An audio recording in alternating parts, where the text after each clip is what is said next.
minimized as well, and I didn't Ah, realize. that's good to know. So But we're live, by the way. usually I have it. Usually I have it minimized. We have figured it out. But ladies and gentlemen, I'm flexing for no reason. And look at Big D. He's got the Honky Tonk Man background. He doesn't. Big D doesn't need a flex, man. Big D just you just need to show up, and people will understand. But what an awesome show today. Uh, uh, I, That's by the way, I'm gonna throw the hook right now for next Sunday. oh, We and I haven't might throw a hook picked. back at you. It is. You gonna throw it right back at me. I How might. funny would that be? Like you're fishing, and then the hook just flies right out of the water. Yeah, like right in your It's stuck in mouth. your mouth. Yeah, and the fish just comes out Yeah. and like guts you like through the asshole. Just pulls your guts out like he's done this before. Did I Wow. go? You Did just I go too that far with that that? escalated. That escalated real quick. Well, Real I was quick. like, why not just why not do this the right way? But yeah, throw that hook. Oh, crispy card and Pages. Hey Pages, how are you? Pages, what's up? Hey, Crispy Kern, how you doing? Pages are a loyal fan. Thank Crispy you. card. Thank you for joining. Hi, thanks for showing up. Uh, A lot of so a lot of stuff. So Honky Tonk Man here, baby. Honky no, you Tonk. gotta throw. You gotta throw your hook. My hook. We have picked. So for next Sunday, we already have a pick, but you have to stay tuned until the end of this podcast Oh to see what's happening on no. Sunday. Yes, yes, yes, yes. So I won't. And I'll tell you next week what we're gonna do the week that's after. right. So you just Because I already you will know. forever be hooked to us, and we're trying to addict you I like a already drug. know. So we keep it out in the open. We're the Jawbers. We make all the other podcasts look good. So, and we also love us some jobbers. Today, Honky Tonk This Man week. wasn't a jobber, but considering he never won the heavyweight championship, did he? No, But he no. was in All he won was the. Intercontinental. All he won was the IC title for WWF. Yeah. And so, in a way, he was a jobber. He never reached that top. He was always cool. It was it was like a gimmick, but he was a IC champ for I forget, but for a very long time though. I'm sure. 400 and what? 400 and some days. There you go. So Uh, that's a long 64. time. It was 64 weeks.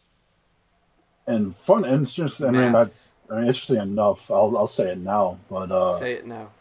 he when he ended, when all things were all said and done.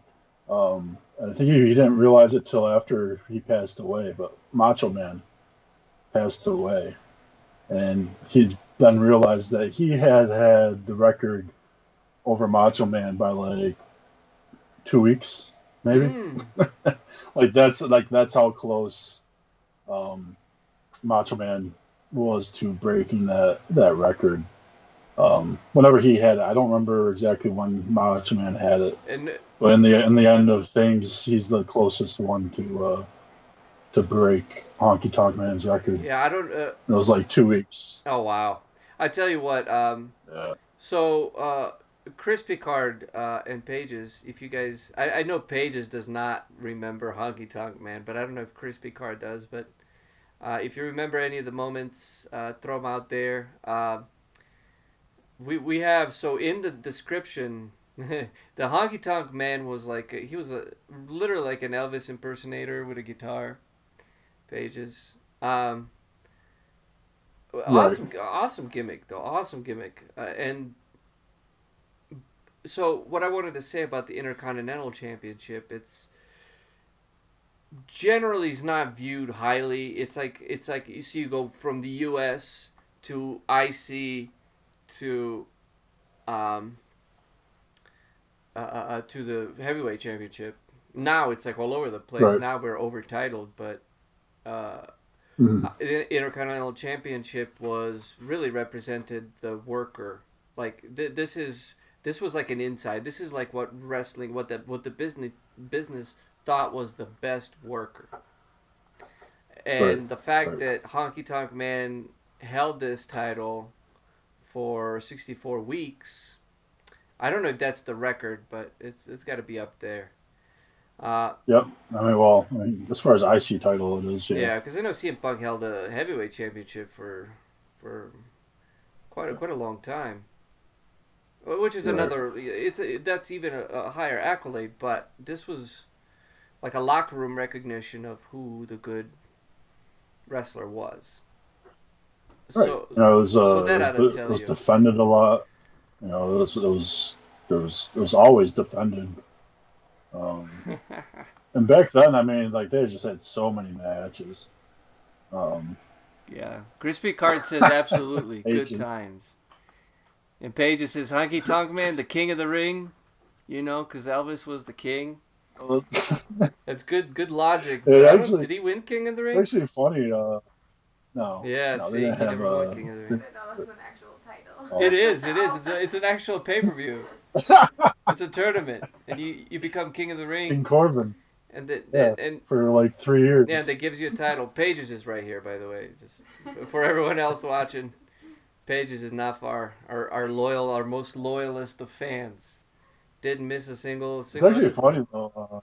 Thank you. Honky Tonk Man doesn't. He didn't even like Elvis, so it wasn't. It had nothing to do with She's Elvis about to and his play gimmick. VR, by the way. That's gonna get interesting.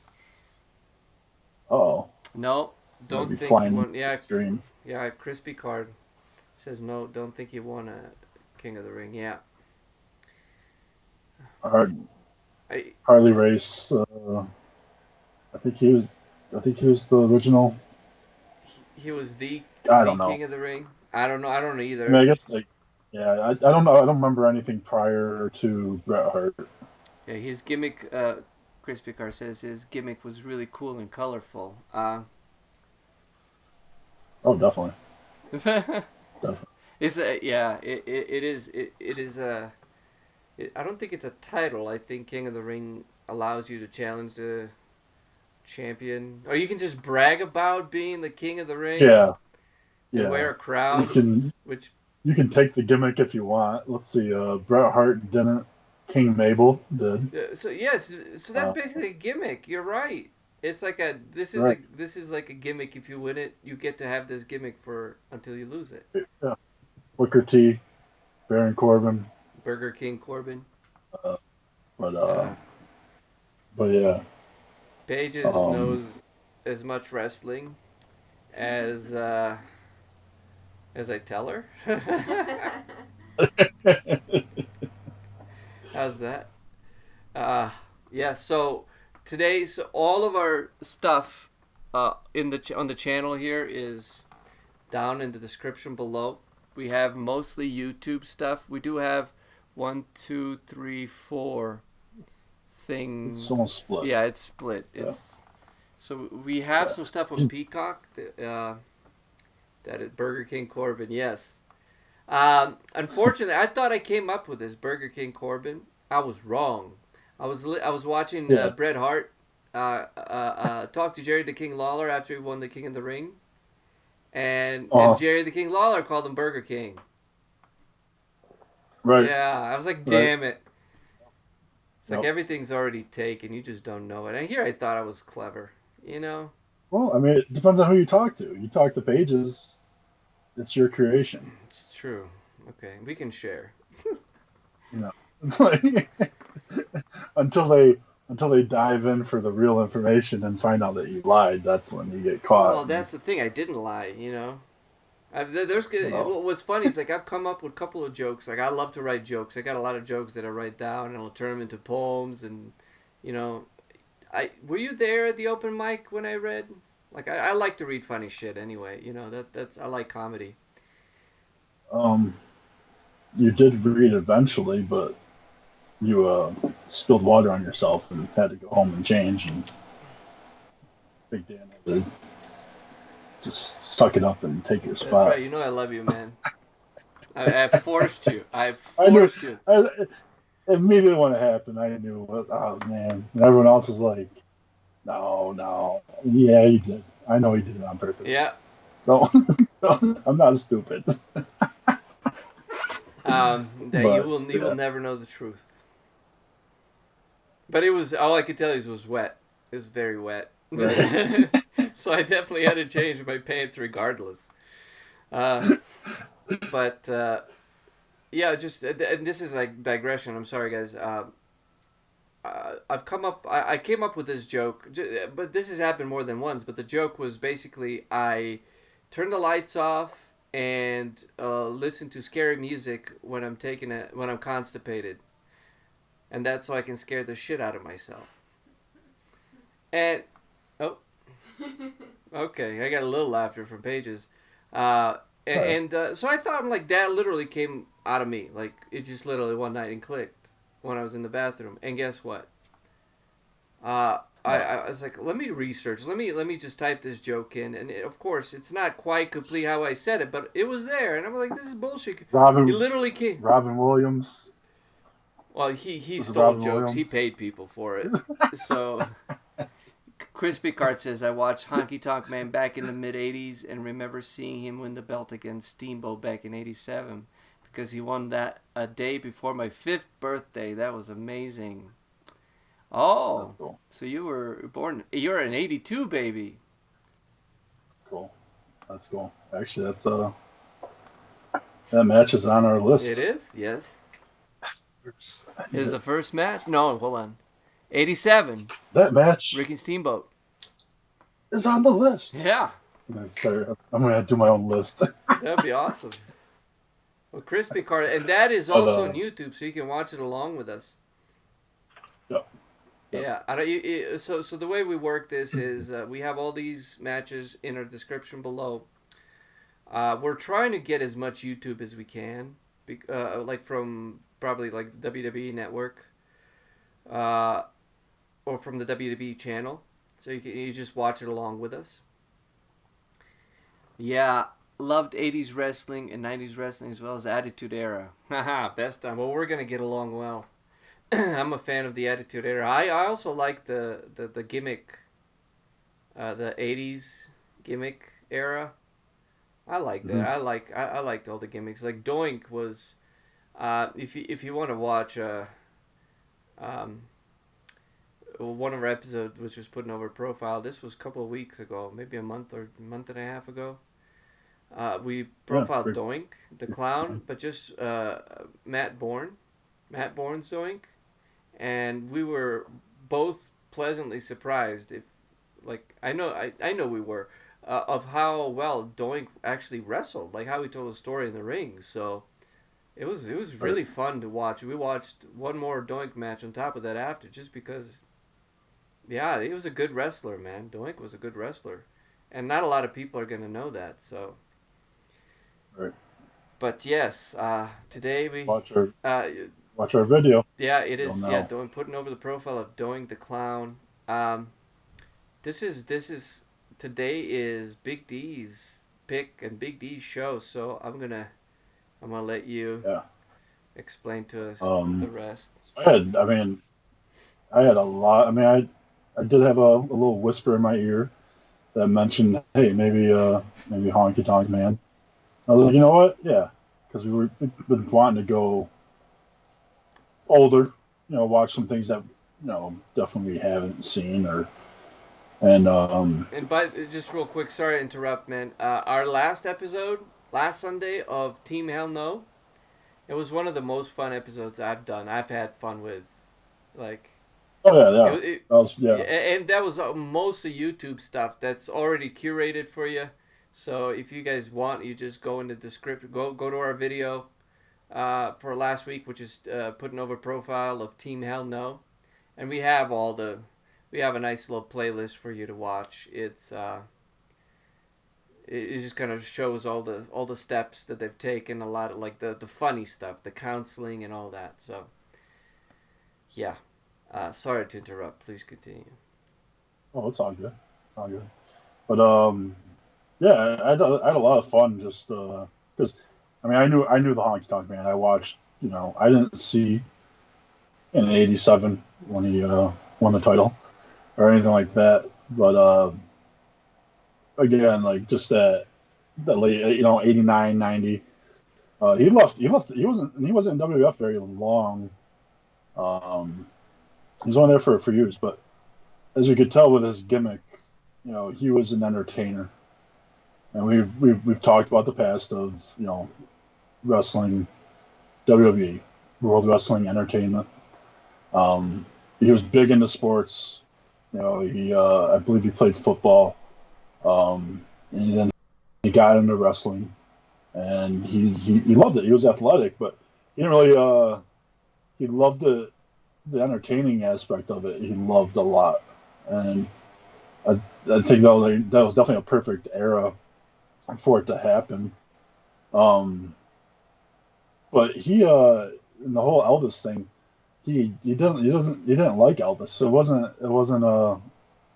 wasn't based off of anything with Elvis. It was just easy to get over. But right.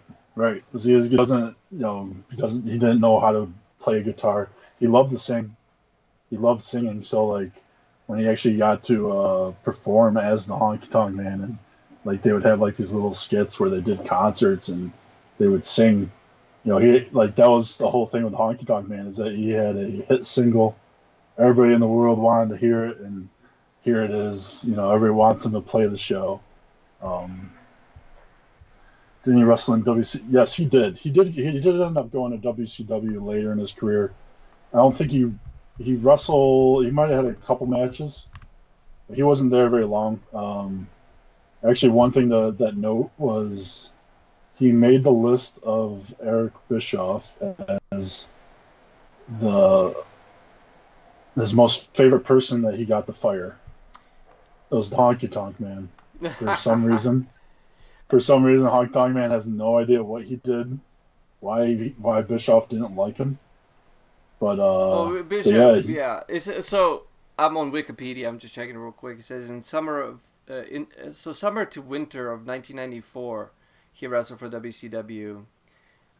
Challenged Johnny B. Bad for the WCW World Television Championship, and left due to dispute with management. And he stated his favorite firing was that Eric Bischoff stated that his favorite firing was that of Honky Tonk. Honky has responded by saying that it was an honor, as Bischoff had fired a number of people while in WCW until he got himself fired. So he was in WCW. Johnny B. Bad, wasn't that Mark Marrow? Okay. Yep. All right. Yep. Mark. That was it. That was just that one little time. Yeah. In WCW and. Yeah. Mark Marrow, crispy card, confirmed. Mark Marrow. Yeah, that was Mark Marrow though. Like, my gosh, how funny was Mark Marrow? I guess he was alright.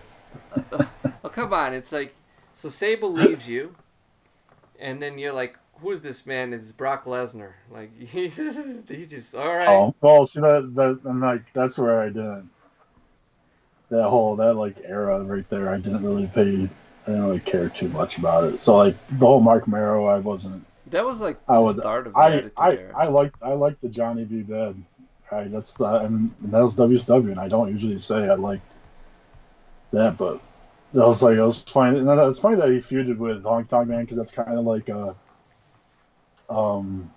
Little Richard versus Elvis Presley, like yeah, like if they were to brilliant get in a fight, like that's what Johnny B. Bad and Honky Tonk Man would be. But yeah, so for those that don't know, I didn't really know, but Honky Tonk Man was Jerry Lawler's cousin. I don't think they're on that great of terms and stuff, but there's a whole thing of Lawler didn't feel like he was good enough. He said something about him being too young to get the respect, but Lawler was only like 4 years older than he was. So like it wasn't like he just didn't. But he just Lawler just disrespected him, whatever. But it did help being a cousin, having Jerry the King Lawler as right. But so when he wrestled, it was all the territories, and he had whose territory was it? Um,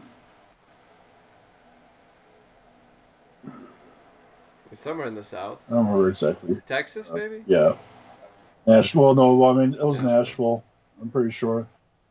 Um, but anyway, the promotion that he was at, or that he ended up joining, they had lost everybody. They lost all their good talent, and so they asked him to come back and kind of be, he was known, and they pretty much brought him back so they get like their ticket sales back and all that. So the first video that we're gonna watch is actually a well talked about moment. So this is the Tupelo concession stand brawl back in 1979. So this is the Crispy Card he was not born back then. it was not. I don't know why no, I latched no. onto that, like the year he was or she was born. I apologize, Crispy Card. I cannot see from here. But yeah, so his so it's Henry Rogers was the promoter. They ended up changing promoters, and Jerry Jarrett, so it was in Memphis. Memphis, yeah. And pretty much he took his when he left the promotion, he took all the top wrestlers with him, and so left them with barely nothing. So again, so they had Lawler, but Honky Tonk Man was part of the Blonde Bombers. Yeah, he had didn't his brother wrestle as well? Didn't he have a brother who wrestled with him? I don't, not that I know of. I mean, the guy that the tag team partner that he had, where we're about to watch, was Larry Latham. I'm not sure who he is. That's Larry, bro. But it's Larry.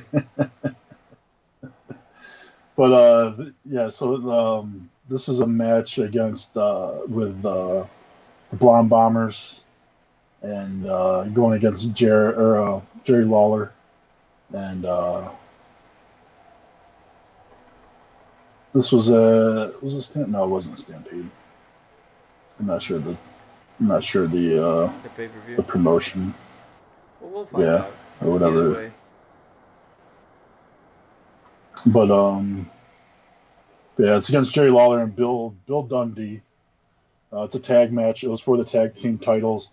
So the whole thing is that they wanted again Honky Tonk and Larry Latham, Blonde Bombers, to come back to Memphis and make an impact. And we're going to see what impact, if any, that they were able to make.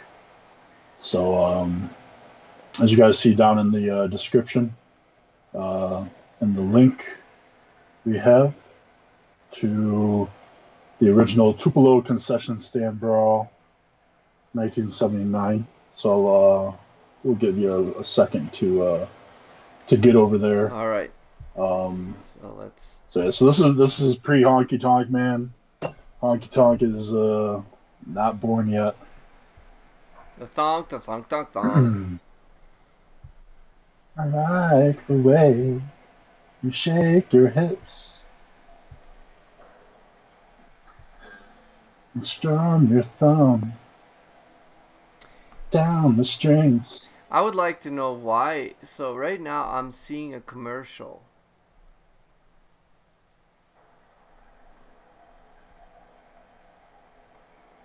This is okay. I'm on BlueStacks, bro. This is not even a commercial. The link to this video is for BlueStacks.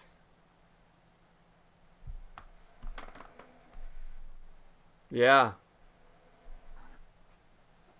What? Senor, you have a wrong link. Okay, we need to check these. Uh-oh. That's weird. Yeah. Tupelo Concession Stand Brawl. The original Tupelo 79. Yeah, that's 9/16, right? Yeah. Yeah. Okay. Yeah. Yeah. All right. I will update the link on the video right now. Oh, that's weird. Yeah. So, we got to check the other links, man. Oh, I don't know if I can upload. Yeah, I can. All right. Just give us 1 second, guys. Sorry about that.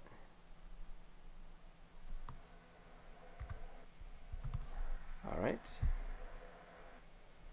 I'll save. Yeah, that is weird. All right. So, if you, let's see if we. Everything else is the other links are good. Okay, so if you refresh our video, just in and out. Sorry about that, guys. I don't know what happened. Yeah. Apparently, I was BlueStacks. So Yeah. Yeah, we're on BlueStacks. Do you even know what that is? I do. Okay. Well, there you go. So All right. So if you refresh the video, guys, if you exit out of video and click on it again, the script it's been updated. Otherwise, it's Tupelo. It is spelled Tupelo. Concession stand. Just type that into YouTube and it'll be right there. Yep. So this is a well talked about brawl. Kind of goes back to like the original hardcore matches. I think it's featured in like it might have been they might have talked about it in one of the ECW documentaries. About being like the original. Like that's the thing. Like back then, like the wrestling, like that's a lot of like the hardcore element was always there. Just I think that's like because you had all the territory feuds and all that. So but yeah, so we're gonna let's get there again. Watch this. It is so the video. So this is uploaded by a YouTube channel called David Baynes. Yeah. So I apologize if I pronounced it incorrectly. David Baynes. So yeah, shout out to David Baynes and thank you for uploading this video. And yeah, I am there. So let us know, guys, if you're there. When you're there, give you a second to get over the ads. Yeah, so BlueStacks is an emulator for mobile gaming. Now we know what you were doing, Big D. Yeah, that's what I use. I don't know. I don't remember. I never watched that video though. Just don't tell us where you get the games, bro. That's how I play Supercard. Oh. On my Twitch, Big Dan 834. Follow me on Twitch. Check him out. See, I did it on purpose. When I worked out, check Big D on Twitch. Check him out on Twitch. I was thinking about maybe doing a little bit on Twitch every night because I draw. That's kind of on the side what I like to do. I write and draw. And I was thinking about doing that on Twitch, but I don't know, man. For now, please, Big Dan, or is it Big D 834? Big Dan. Big Dan 834 on Twitch. Check him out. You play Supercard, and I don't know if you guys are still writing the show, but that I haven't gotten the 5th episode, so.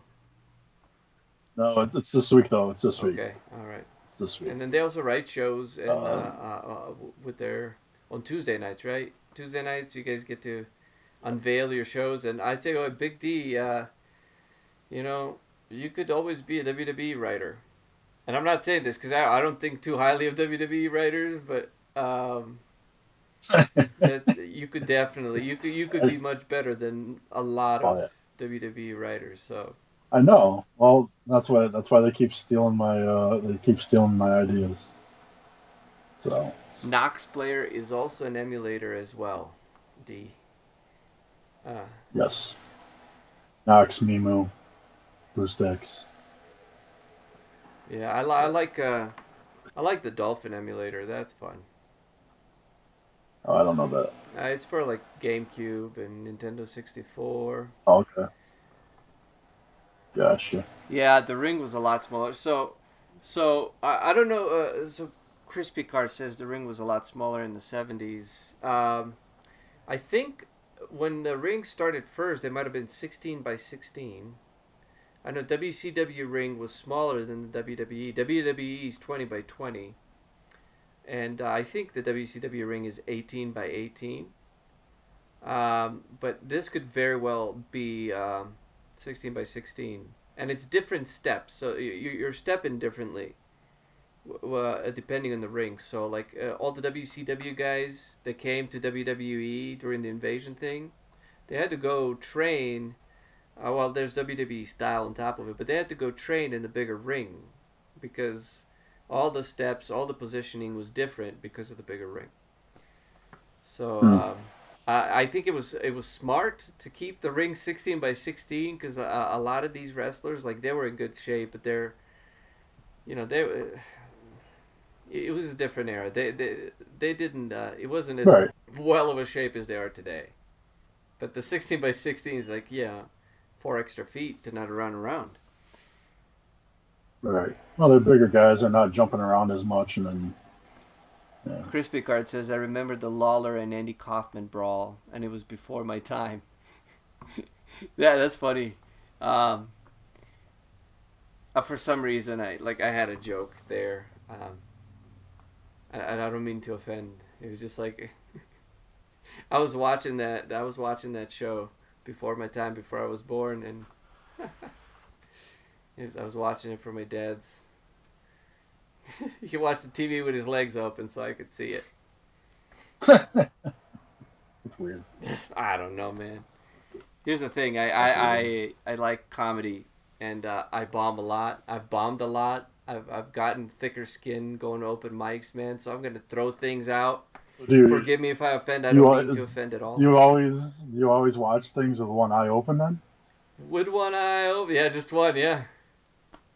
Is that just that's how you watch everything? Yeah, my depth perception at that point was very takes you back to your early days of just watching through one eye. That's right. Yeah, just.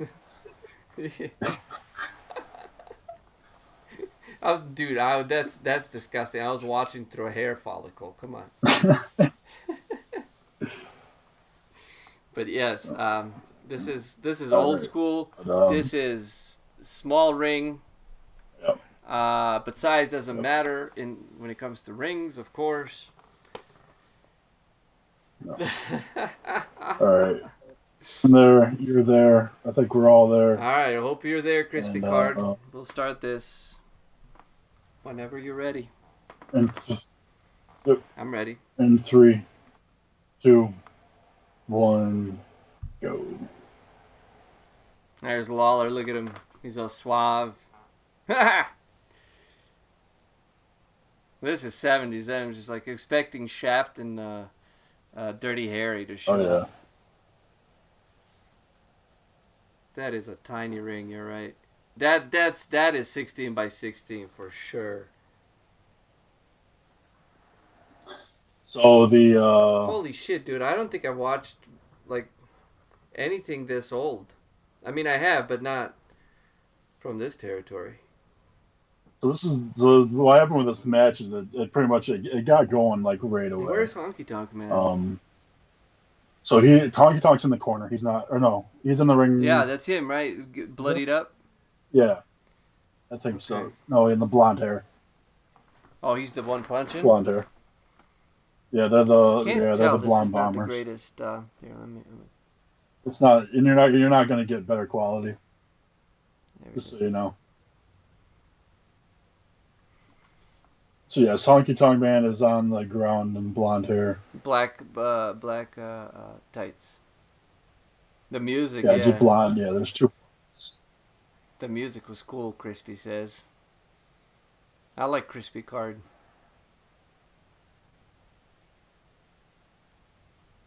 This music was cool. No, that's not...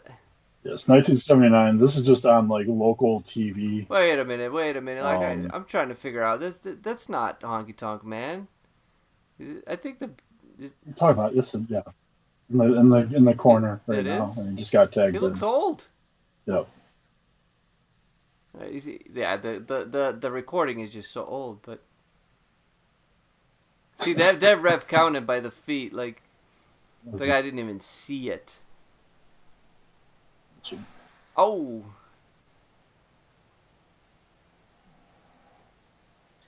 This is like the only footage that's out there of this match. It's not it's not something that was kept. so back in the day, like we have cell phones that have better broadcast camera. Oh, dude.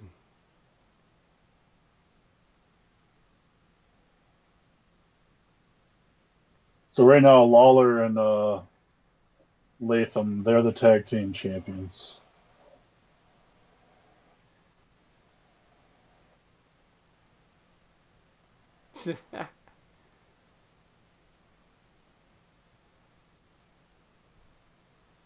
All of the indie wrestlers wrestle in a 16 by 16 ring to start out.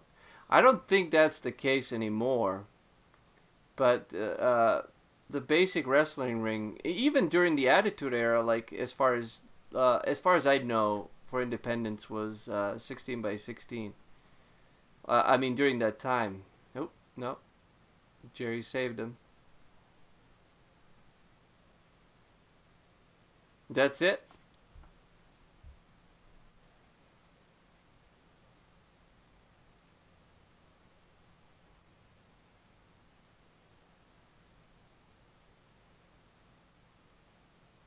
Uh oh. I just punched him and took it.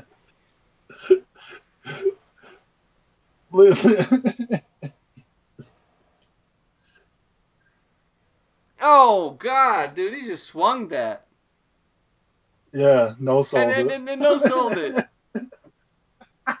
you got you got walloped pretty good. Yeah, you remember during the Attitude Era, you get hit by a belt, it's a 3 count.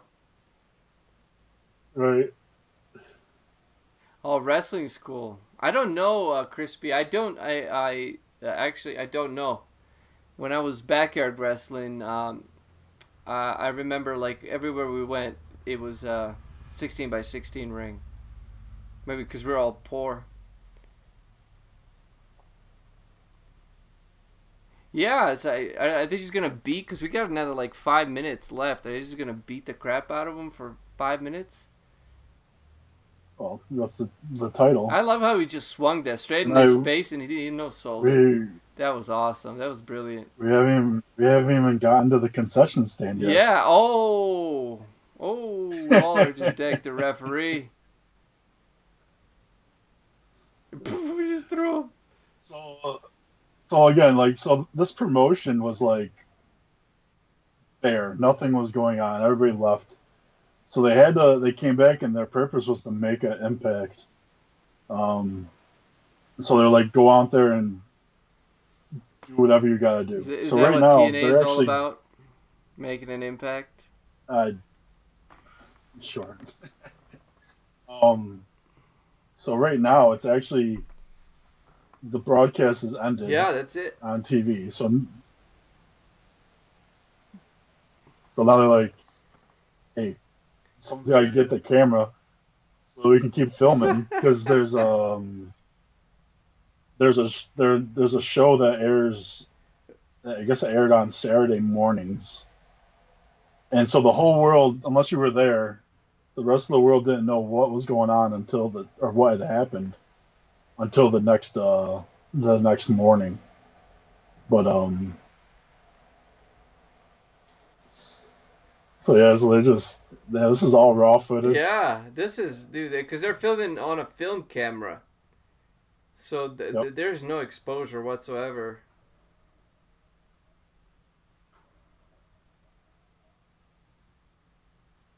Oh,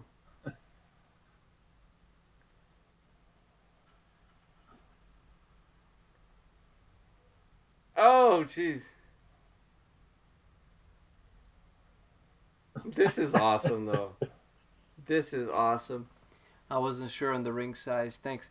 Yeah, I'm not quite sure either. Sincerely, I'm not sure, but yeah.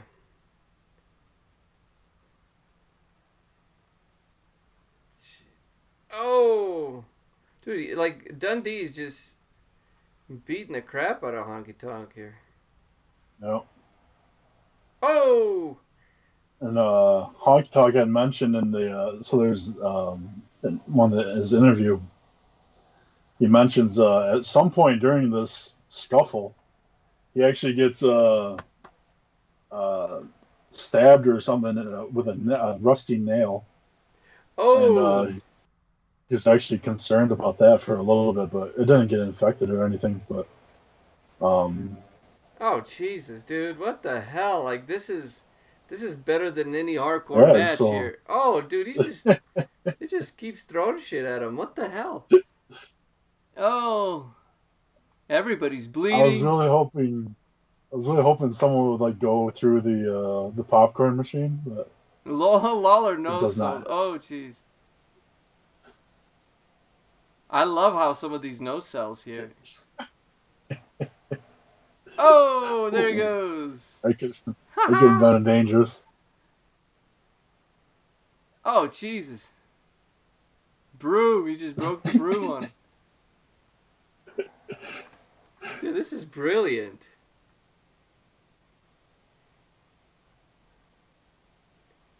I was going to say Crocodile Dundee. Oh. Oh. Dude, he just threw that metal napkin holder right at his fucking head. Look at the ladies like, stop it. Stop See, it. that's it. You What are know you it's doing? real when the lady comes in, the old lady, she's like, stop it. Right.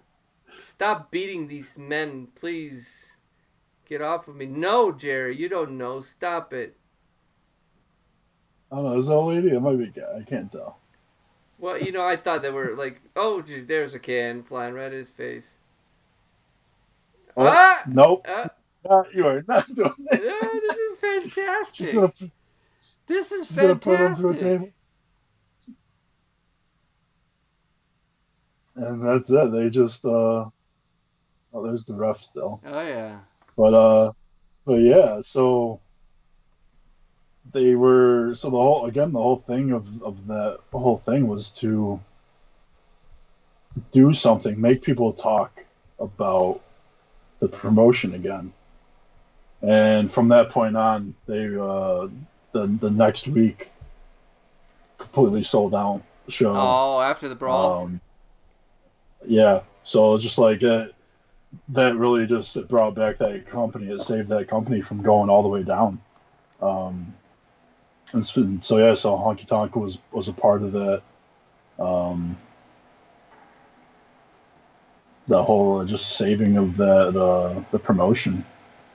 Um, yeah, so that's just it's just something that is, if you look for it, like as soon as you Google it or whatever, there's just article after article after article about the concession stand brawl. Um, Jim Cornette talks about it. Lawler, I mean Jericho, and just everybody. It was brilliant, Um, man. oh The yeah, match was so awful, but that was brilliant. right, right, right. Well, that's that. They did their job, and yeah, they just went back to selling out shows, and so yeah, it was just a little diamond in the rough that we might perhaps people have seen or have not. But like you said, there's like no other footage of that brawl anywhere else. It's not archived anywhere. So yeah, so that's pretty cool. Well, yeah, Um, I'm just gonna say very quickly so the next clip is the Snake Pit clip, the Snake Pit Superstars in '87, 2/21/87, and it's on YouTube. So I'm gonna let you guys click on that and get there, and then we'll let you watch, or we'll let you get through the commercial real quick, and then yeah, we can continue talking. But get to it. That's our Yeah. next one. So this Snake was Pit. his when he pretty much first came to WWF originally. Um, this was his first major feud was Jake the Snake. So now at this point, so Honky Tonk Man is born. Um, he is coming in as he wants to be a face. You know, he feels like that's his character is a face. Um, but at this time, Jake the Snake is a well, he's actually on the borderline. Jake the Snake is he's a heel, but people like him, Yeah. so they cheer for him. But he's very heelish, and this was so he had his own like talk show called the Snake Pit. Um, and that's another thing too. You think about, you know, you see stuff now like Miz TV and Ding Dong Hello with Bailey. You know, back then, I mean, you had the Snake Pit, you had the Vipers. Brotherly Love, you had Piper's Pit, the Barber Shop with Brutus the Barber Beefcake. So they've always had like these like little talk shows, and I think that's just really cool. Yeah. Crispy Car says he's never seen that first clip, so until today. That's cool. That's cool. That's That's yeah. awesome. Fortunately for us, I think there's going to be some stuff on YouTube that is very that's not on the network or Peacock now, whatever, and it's not gonna be. So those are the ones I really like when we can dig those up, and we try to look Right. out for those for you every Sunday if we can, depending on the show, obviously. Okay. Yeah. But yeah, so this is like this is a very significant promo, and I'll explain when we're through with it. But yeah, so this is the Honky Tonk Man coming down the Snake Pit. You know, he's again, Snake is in the middle of a face run. Honky Tonk Man is coming in and wanting to be a face, but well, yeah. So, It's not gonna work. but I'm there. Okay. You're I there. hope all the commercials have passed for you guys. All right. Everybody else is here. So we'll start this in 3, 2, 1, go.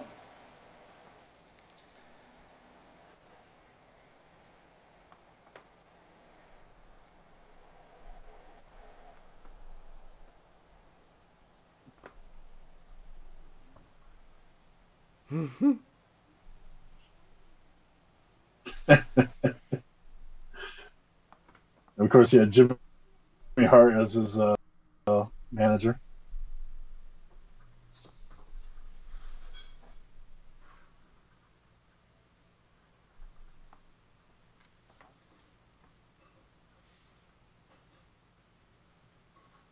Oh yeah.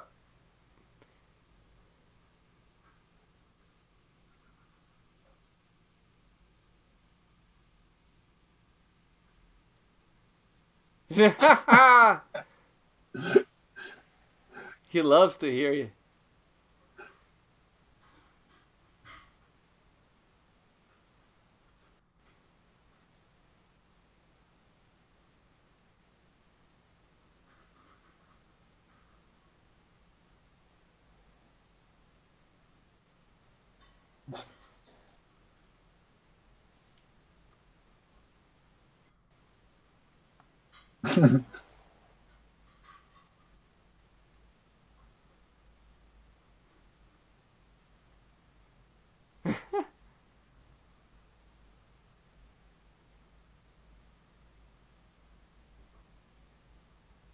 A honky tonk mama. All right, let's hear it.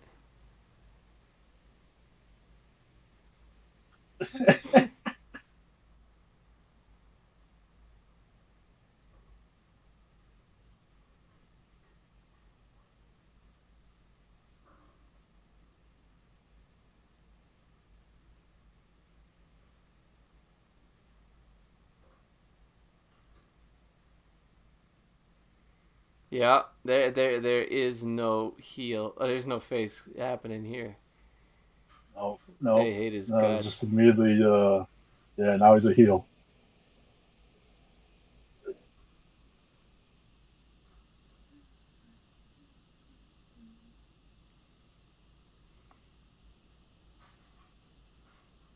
Oh,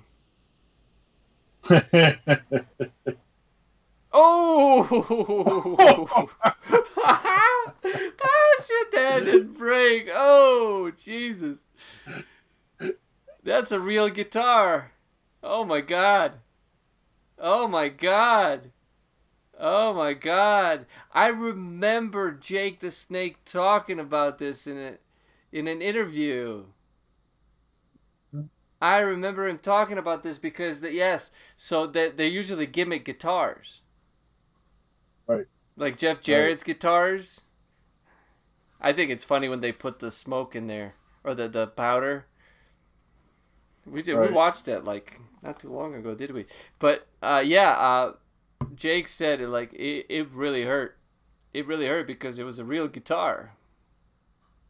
Yeah. Well, he alleges that. I mean, whatever. I mean, obviously it did not break. But No, it did not. yeah, that's funny. That's funny that you say that because um, yeah, it's a big thing. Jake the Snake actually blames that moment right there as to why he had the issues that he had health wise. Really? Yeah, he said that it legitimately hurt him, um, and that started his dependence on prescription pain medicine. Holy shit. But everyone else, he was, and it's like Honky Tonk says in the interview is, Jake the Snake was doing his thing. He was messed up before Way this even before? happened. Yeah. Like, yeah, so it's like and actually people have stood behind Honky Tonk Man and have had his back. Even Mick Foley said in his book that Jake lied about it, Mm. and yeah, but it was like he got hurt, but then he continued to wrestle regularly after that, and yeah, they ended up having a match at WrestleMania. Oh wait, oh, is that on our playlist? I think that's on our playlist.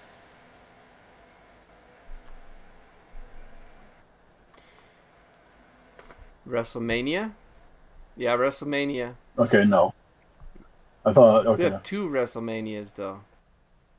yep, yep, yeah. It's not. I was gonna pick it, but I did not. But they had a match. They at the end of the feud at WrestleMania 3. Honky Tonk Man and Jake the Snake. Um, so it wasn't a long feud, but Honky Tonk Man ended up winning. Alice Cooper was in the corner of Jake. the Jake the Snake. Yep, yep. So we're not watching that one Yeah, today Honky though? Tonk. Okay. No. That was one of my options. I couldn't remember if that was one I actually picked or not. But that's one of the things that you could check out if you wanted to. So this is so this is this was like the start of Honky Tonk Man as a full-fledged heel. Crowd hates him, and they kind of sculpted his entire career. He was never a face until uh, years and years and years and years and years later, just because he was he was the Honky Tonk Man. That's what he was, and people respected him because he was he was an original. Just one of those things where people just respect him, and you kind of become a face in that sense. Chris Um, Picard says, I actually met Jimmy Hart in person. Awesome guy, as well as Brutus the Barber Beefcake. Tony Atlas, Luke Bushwhacker, and I was supposed to meet Gene, but never showed, sadly. Rest in peace, Mean Mean Gene. Gene. Yes. Ah, Uh, Mean Gene. that's a good group. It's a good group of guys to Yeah, jeez. meet. That's How, great. how short was Jimmy Hart? That's what I'm wondering. Very short. Watch, he's like I think 6 I feet. remember. I think I remember seeing him at the one of the shows that I went to when I was younger. Maybe not. I don't remember. Well, I don't remember if I did. for you, But, everybody's shorter, so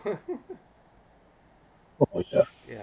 There's very few people but taller than Big D. right. Yeah, but yeah. Jimmy Hart, short. I don't know how short though. So, I'm waiting for.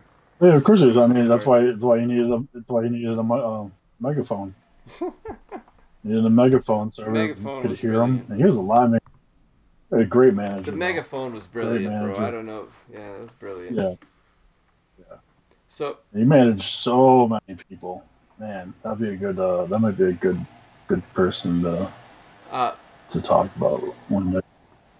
well, I hope you guys a little taller than I was, about 5'6" maybe. How tall are you, Chris Picard? About 5'6". Wow, 5'3". Oh, okay. Okay. I don't know if you knew, but Big D 7. No, yeah. I am 7. Yeah, No, he he's doesn't. 7. No. He's about to turn 8. No. Yeah. No, I'm not. I'm not even close to stay 7 Stephen Miller. Hey, until Stephen I'm Miller. 6.5. Hey, what's up, Steven? How you doing? So, yeah. Yeah, that's 5'3". Okay. I'm 6, and I thought like I'm 5'7" and stretching pages.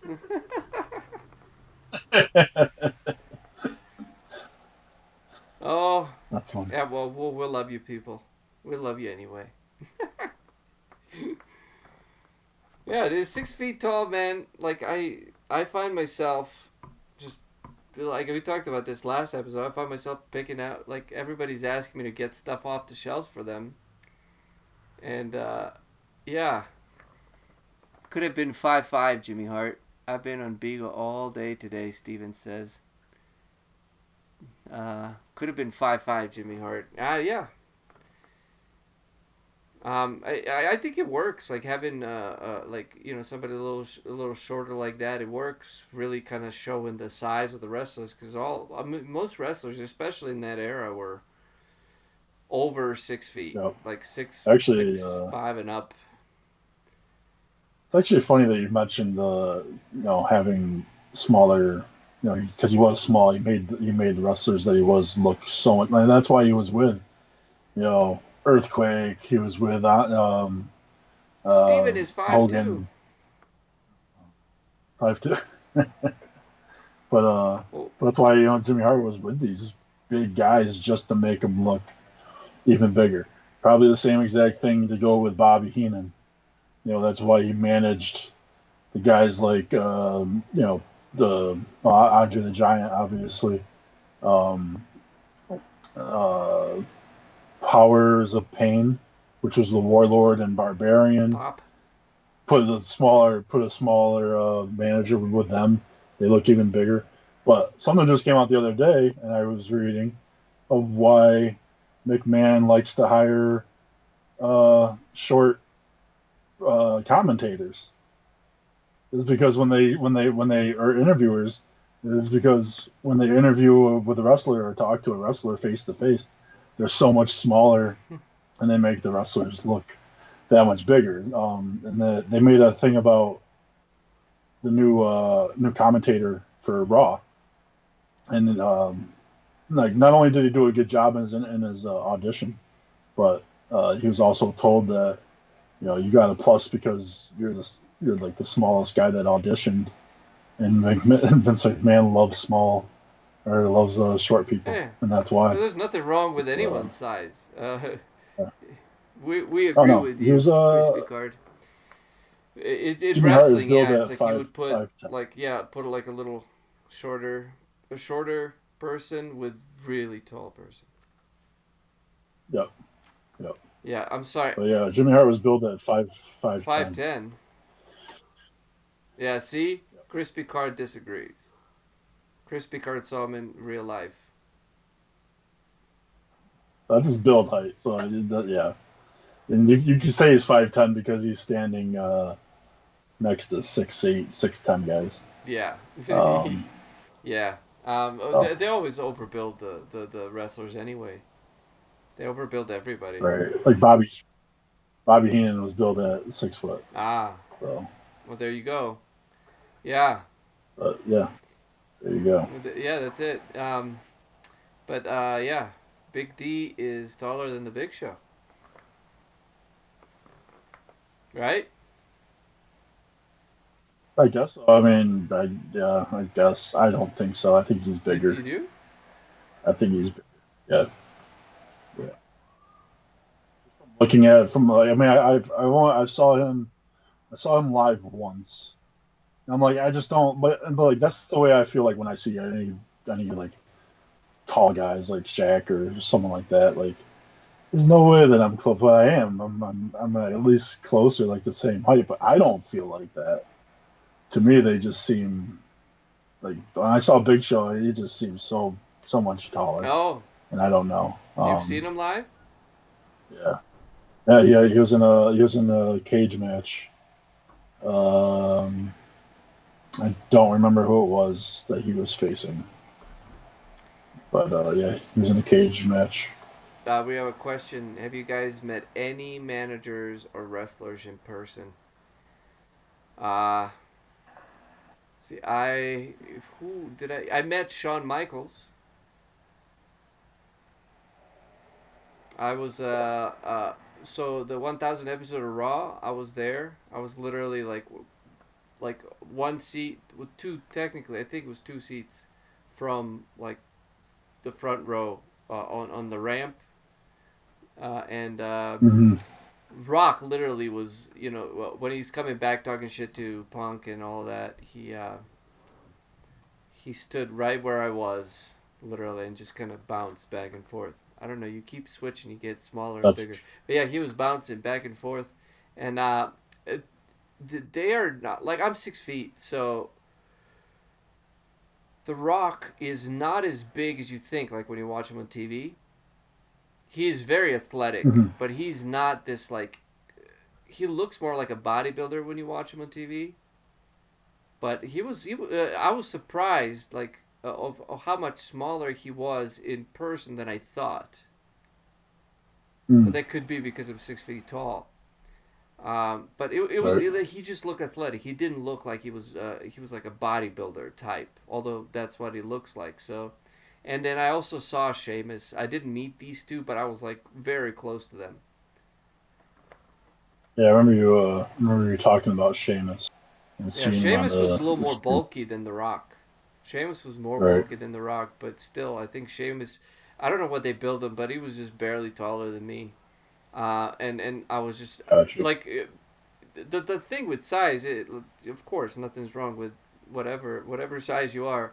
Uh, the thing about size in wrestling is that they either look bigger, and in the ring, unfortunately, it's like a big guy versus a big guy, so you can't really tell.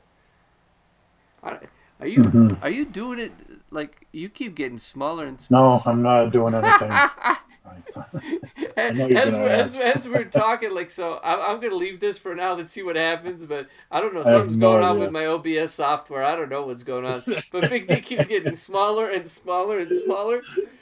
And as we're talking about the sizes of wrestlers, this is fantastic. It doesn't Out of matter. all everybody in this room today, the smallest man is actually the tallest man. Right. This Right. is funny, bro. Like, what's happening? I have no idea. I will put you in the No. middle. I mean, it's funny if you've ever met Big D. It's funny. This is funny right now. But I want to see how much smaller. yeah. But sorry, we digress here. I apologize, guys. It's good to find out that everybody's size. Now we know how everybody is. I met a lot of wrestlers back in the day as a little kid going to the shows, and me and my dad would always go early and catch them arriving. It wasn't as I mean, it's not that much different now, but they would drive up in cars, and they would just get out of their, they would park, get out of their car, and whatever. So like I've met but I saw the Undertaker. I didn't get up to him.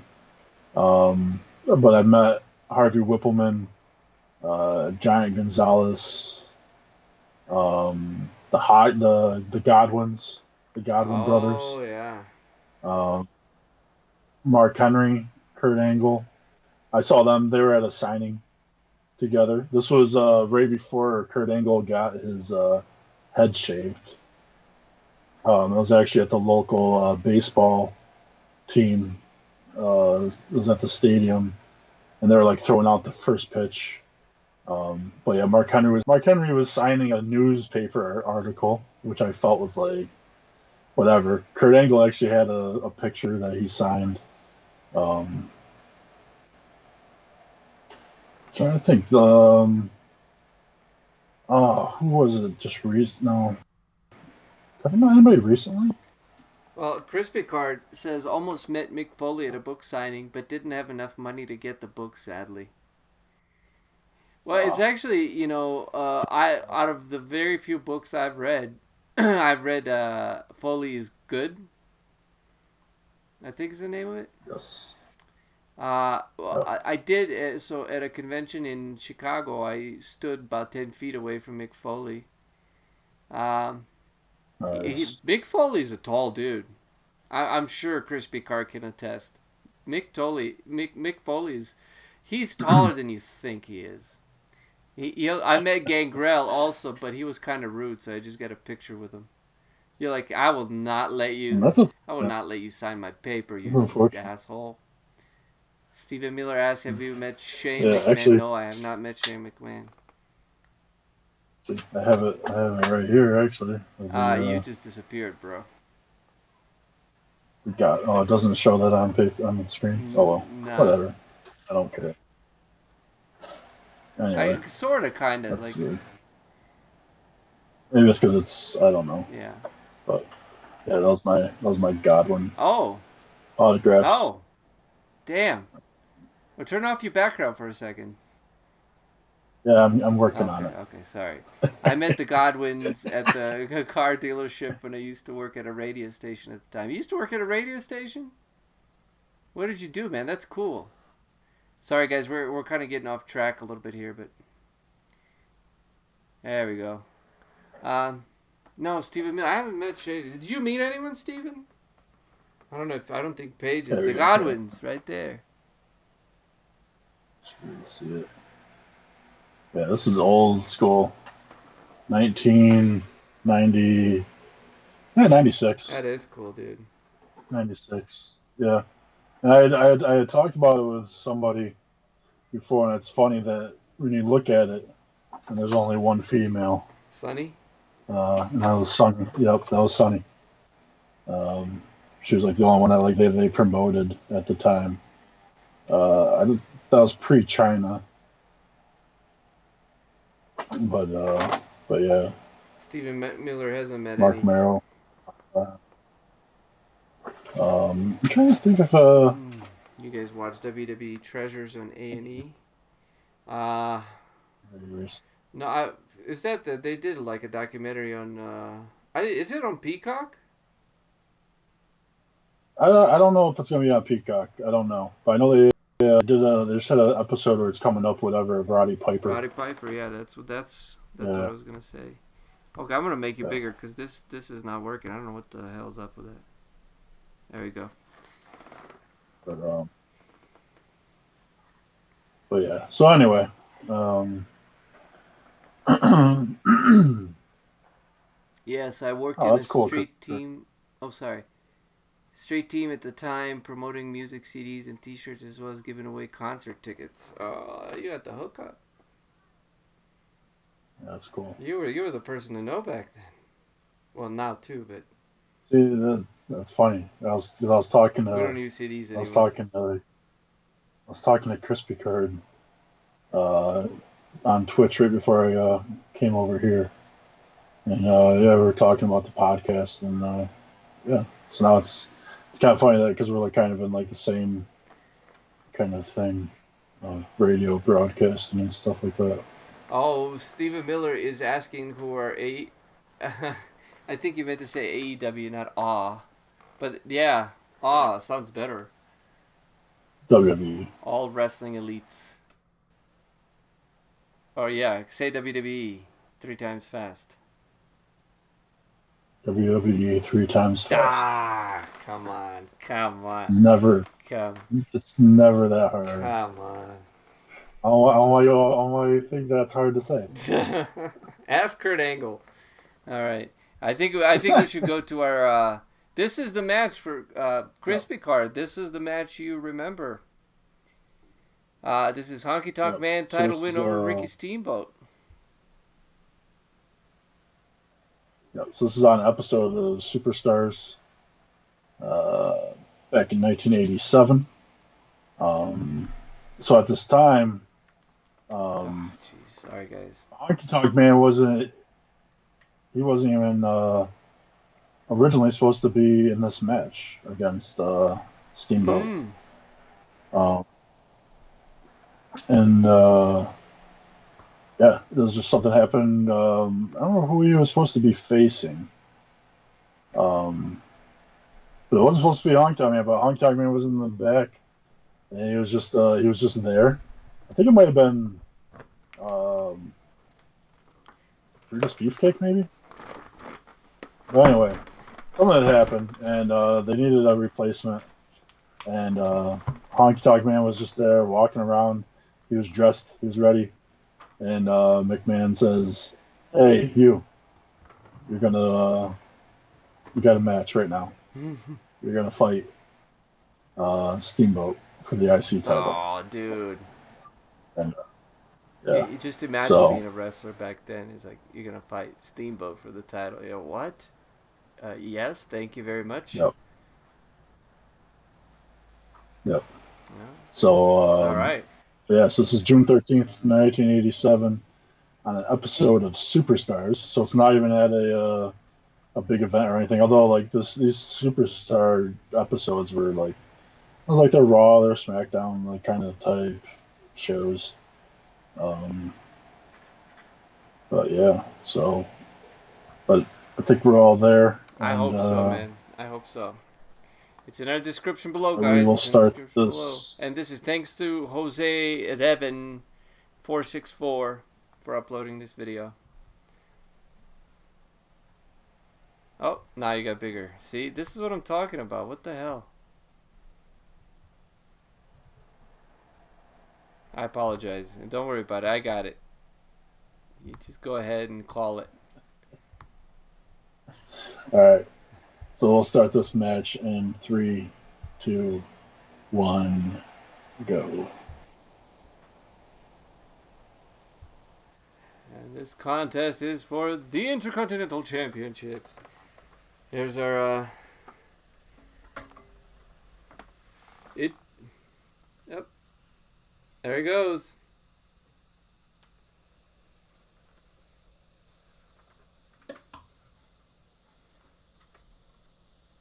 Honky Tonk Man. Boom. There he is.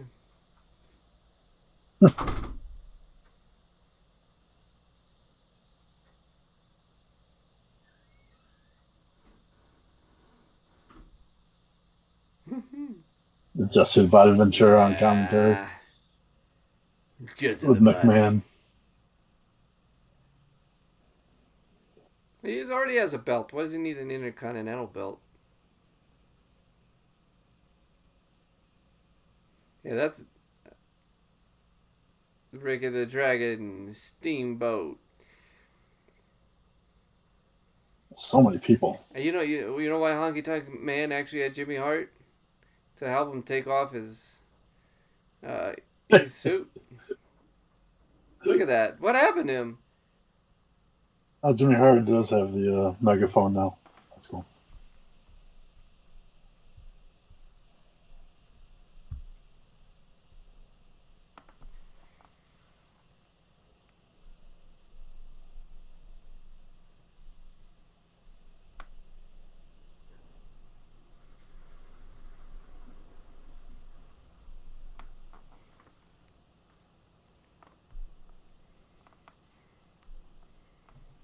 Ooh. Oh! Oh!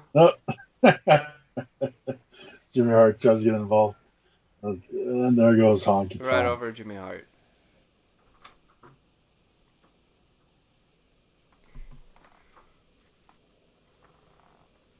Was that? Yeah. Oh! Oof. This is a different era before I start asking questions of this era. Boom!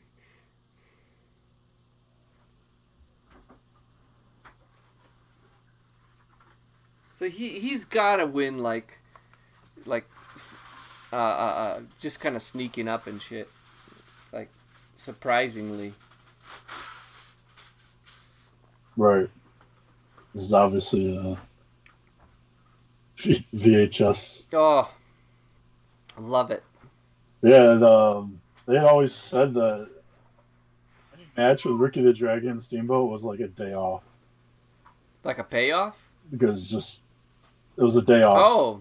Day. It was like a day. Because he was just so smooth with everything. You didn't have to do much for him to work with. Oh, we got him. That's good to know, man. I think they talked about Mr. Perfect being like that too. So it was actually who was it? Oh, it was Jericho. I've been listening to a lot of Jericho podcasts. Nice. Yeah. He's got an injured larynx. Larynx. What were you gonna say about Jericho? Just that. Well, when he had that feud with Steamboat in the late 2000s. Yeah. Just the fact that like those some of the greatest matches that Jericho said he ever had, because just the way that he was able to work with the chemistry that Steamboat could have with anybody at any age either. Well, you saw how he hit Jimmy Hart. It was very gentle. Right. Yep. That's what. Yep. He's very gentle.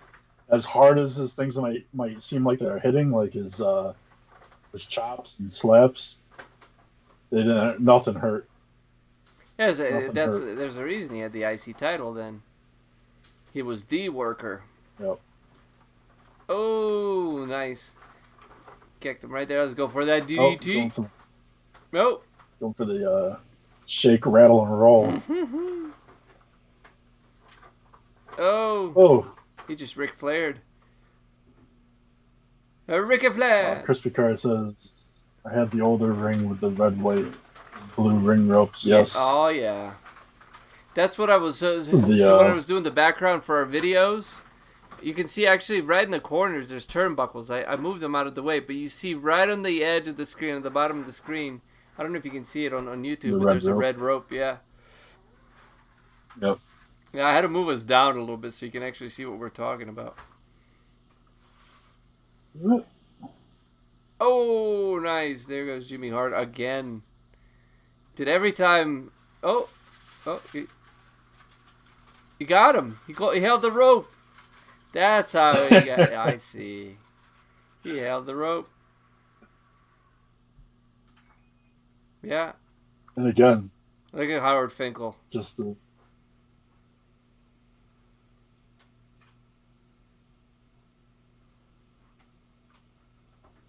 Look at him. He's confused. Like, that's great acting right there. I don't think he can either.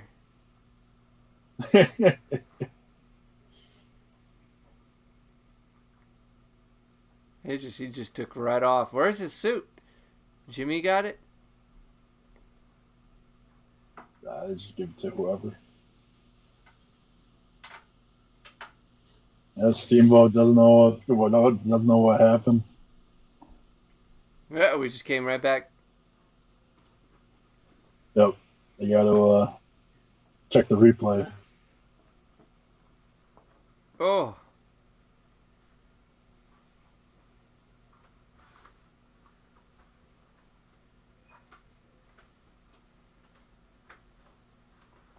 Yeah.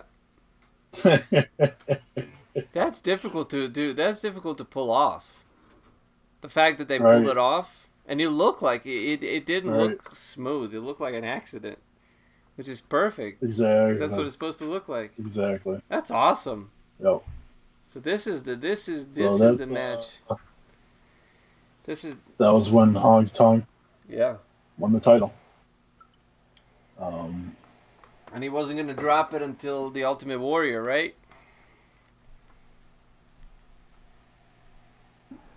Perhaps. Perhaps. Okay, let's not get ahead. Sorry. I did not mean to ruin that. But yeah, so and here's so he got the belt, and I think it was more so that Ricky Steamboat was taking time off, so he wasn't going to be able to defend the title, and I believe that's why they were taking it off of him. Now, Honky Tonk Man wasn't supposed to have the belt very long. He was actually supposed to lose it early on to Jake the Snake Roberts. But Jake the Snake Roberts had failed a bunch of drug tests. And I don't mean to laugh. He couldn't wrestle. So I just laughed because that was another big reason of the lengthy run that Honky Tonk Man. So it's kind of funny just how Honky Tonk Man's career has been already. Just randomly he was put into this match against Steamboat because someone else couldn't. They got hurt and they couldn't fight the match. Sure happens, man. It's really here comes Honky Tonk and then he's supposed to lose it, but Roberts failed drug tests, and so that keeps the belt on him even longer. And just with how much of a heel that he was, I mean, most of his wins were via countouts. He would just leave. He would just leave the ring, get counted out, and but he would lose the match, but he would keep the title. Jimmy Hart getting involved and stuff like that. So that just helps with keeping the title as long as he had. Well, just really quick, man. So for everyone that's watching with us right now, we are going for our next thing. We're going to the Peacock. We're going to Peacock. And it's going to be Honky Tonk Man versus Mystery Opponent. And it's SummerSlam 1988. So do not Google or do not search. If you search SummerSlam, do not put the year. To tell you to Google. Yeah, don't Google it on Peacock because it won't work. Do not Google the year. Do not search the year, okay? Just put SummerSlam and it'd be episode 1. Which is, episode 1. So SummerSlam, episode 1 on Peacock. Just so people can get over there and we can continue talking. But for the rest of the show, we're all on Peacock, so... if you guys are not, if you don't have Peacock, not watching it, I know we'll try to kind of narrate what's going on a little bit more, so you can kind of watch along and listen along. So yeah, please continue. Sorry, I just wanted to make sure that people knew where to go. I think you literally finished when I jumped in. SummerSlam 1988. So let's see. I'm going there right now. SummerSlam. There's SummerSlam. Boom. And it'll First be ever SummerSlam. season 1, right? Yep. Season 1 episode. So season 1. So it's SummerSlam season 1. 1988. Jesus. And the time. Okay, so. Wow. Okay, we got 7 people in here. So for all of you watching, this is on Peacock. If you don't have Peacock, just listen to us. We'll tell you what's happening. Yeah. I thought. Sorry, it's starting to play. Skip intro. So it is SummerSlam 1988, SummerSlam episode 1 or season 1, and it is 1 hour 7 minutes and 15 seconds in is where we start.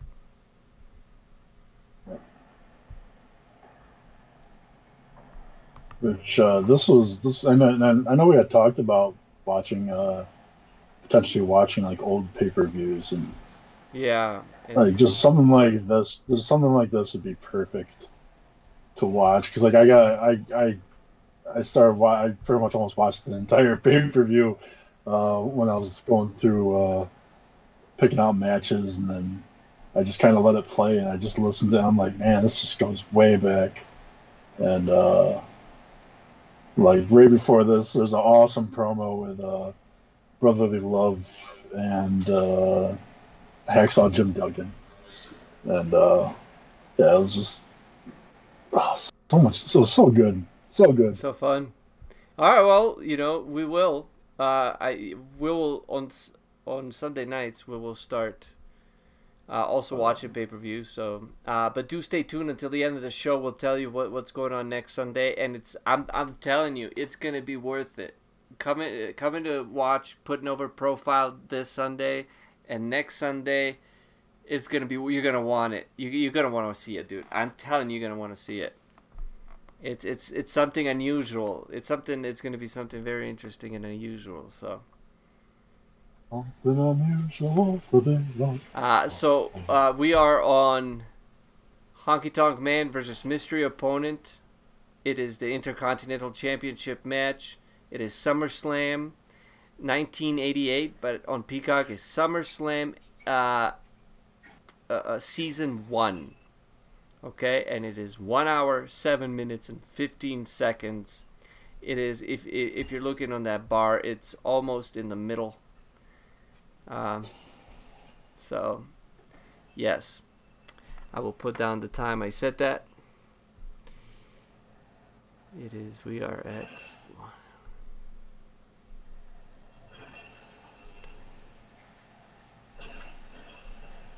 Okay. So I hope you're there. I hope you're a Peacock. I hope you have gotten. It's almost in the middle. 1 hour 7 minutes and 15 seconds. And I'll give a couple more seconds to get there and tee it up.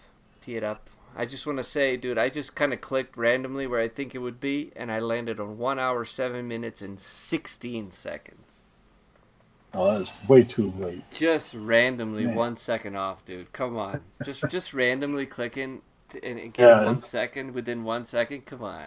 It's so hard with these without having jump to moments. Because, like I said, you have to. So what I do is like I'll go pretty much Wikipedia. I'll look up a pay-per-view. I'll get the order of the matches, and then kind of just like gauge there. And so this what was, I don't remember what the main event was, but I think it was for later on WrestleMania 5, I think it was. The main event was Hogan versus Ultimate Warrior. Oh, so this finding is the that. finding the match.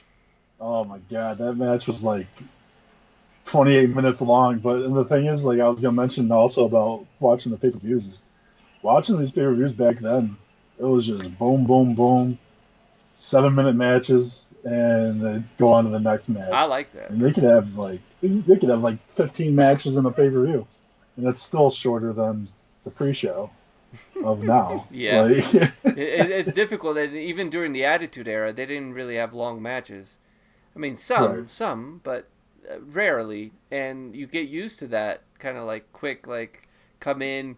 It's a match, right, and then it's some story developing for the next angle, and then match, and right, then another story, and match another. They were always cutting back and forth and just showing a whole bunch of stuff, and it was really quick moving. I remember Nitro was even more quick moving than Raw, dude. Nitro was bam, bam, bam, bam. You come in, 3 or 4 moves, 1, 2, 3, boom, ding, ding, out. I loved it. I right. loved it. I liked that. I enjoyed that. Like I listen to wrestlers, newer wrestlers, talk about how they. It's like don't give me 5 minutes. I can't tell a story in 5 minutes. And I'm like, you can tell a fantastic fucking story in 5 minutes, and it'll hide if you're not a good. Because if you're doing like a 30-minute match, you got to be able to tell a story continuously. And yeah, okay. I'm before I Right. rant, I'm gonna slow down. If you want to know how I feel specifically about this, if you care about the new wrestling, you can check our older shows. Just watch any of them. But yeah, the speed, like I like the quicker stuff, man. I like the quicker matches. So there we go. Well, even then, like they're not showing video packages of. They're not showing 8-minute video packages in between each match. No, no, Um, God, no. But you know, they need to today because people are not really watching the shows as regularly. Like they're watching, they're uh, like it's more like a per that's feud true. basis. Um, That's. yeah. Sorry, go ahead. I'm I just don't saying like that's. the Peacock business how they did it, but there is a tip. If you just the tip of the day. Uh, if you want to know about if you have a list of matches on a card on a pay per view and you want to know where those are because Peacock doesn't have jump to moments. If you have the 4.99 version of Peacock, you got the ads, right? So almost in between every match, just about there are ads. So you can even go Mhm. from the back of the card to the front of the card, and just you can see where the ads are, and you can kind of tell where each match is. Like it doesn't do it with every match, but it'll give you a little bit better way to gauge how to get there. Right. Yeah, I'm gonna change this to 132. Yeah. Well, I hope you Um, guys are there at this point. you know, It is. So we have mystery opponent here. Did you put that mystery opponent just so we didn't know who it was, or is it literally yeah, well, because we didn't no one know who knew. it was? No one knew. No one knew. Okay, so it's mystery At opponent. this at this time, watching this SummerSlam, no one knew who his opponent Yeah, was. most people still don't know. They have Right. to Google it. So So there you go. It's still that's why mystery. I'm not gonna spoil it. Oh, perfect. Okay, I have a No? feeling it's like the Ultimate Warrior. Or, you might be right. I don't know. Oh, you don't know. See, okay. Anyway, it is Honky Tonk Man versus Mystery Opponent. We're on the Peacock Network. It is Intercontinental Championship SummerSlam 1988 on Peacock Network. It's SummerSlam Season 1. It is 1 hour, 7 minutes, and 15 seconds. I hope we talked way too much. I hope you guys are there. I'm there. All right. You I'm count done. us down. All right. We'll start this in 3, 2, 1, go. Oh, God, I got an ad. So you're gonna have to Me give me. too. Oh, Jesus. You have 30 seconds, guys. Are you serious? Okay, we're just gonna wait I had 30 it, I had it seconds. playing. I had it playing for a while. I didn't get a single ad. I paused it once. Press play. Ad. I got 8, 7, Oh, 6, 5, 4, 3, 2, 1. Boo! Here we go. all right. Okay.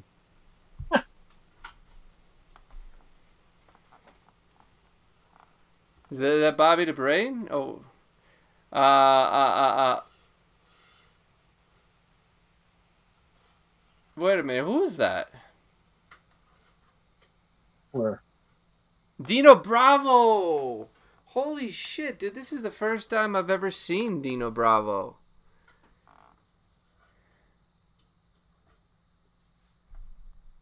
What are you talking about? I'm at... Oh, jeez. I'm SummerSlam, Season 1, Episode 1, 1988. Yeah.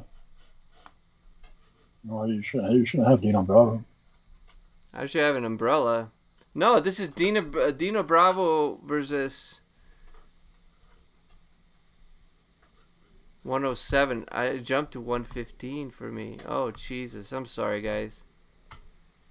Okay, I was like, wait. I am so sorry, dude. Well, fuck you, Peacock. Dude, it just jumped to 115. Okay. I am so sorry. I jumped to the next match. It just literally jumped to the next match. When I press play. That's weird. That's funny. Oh, man. This is frustrating, man. This is, I hate this. I'm sorry, everybody. I fucking hate this. Fuck you, Peacock. There you go, I said it. I'm still paying him, so... Like Dino Bravo. Yeah, no, Dino Bravo. I'm like, wait a minute. He's wrestling Dino Bravo. That's cool that you got to... What the hell? That's cool that you got to see Dino Bravo. Man, I should have let that go. Oh, see, I told you. It wasn't Warrior. It wasn't Warrior. Ah, dude, what the hell? Okay. Oh, thank you, Chris Picard. We appreciate that. Chris Picard says, loving this podcast. Loving the podcast, guys. Yeah, I appreciate it, man. I have no fucking idea what just happened. But anyway, let's try this again, huh? Yep. You can count us down. Oh, okay.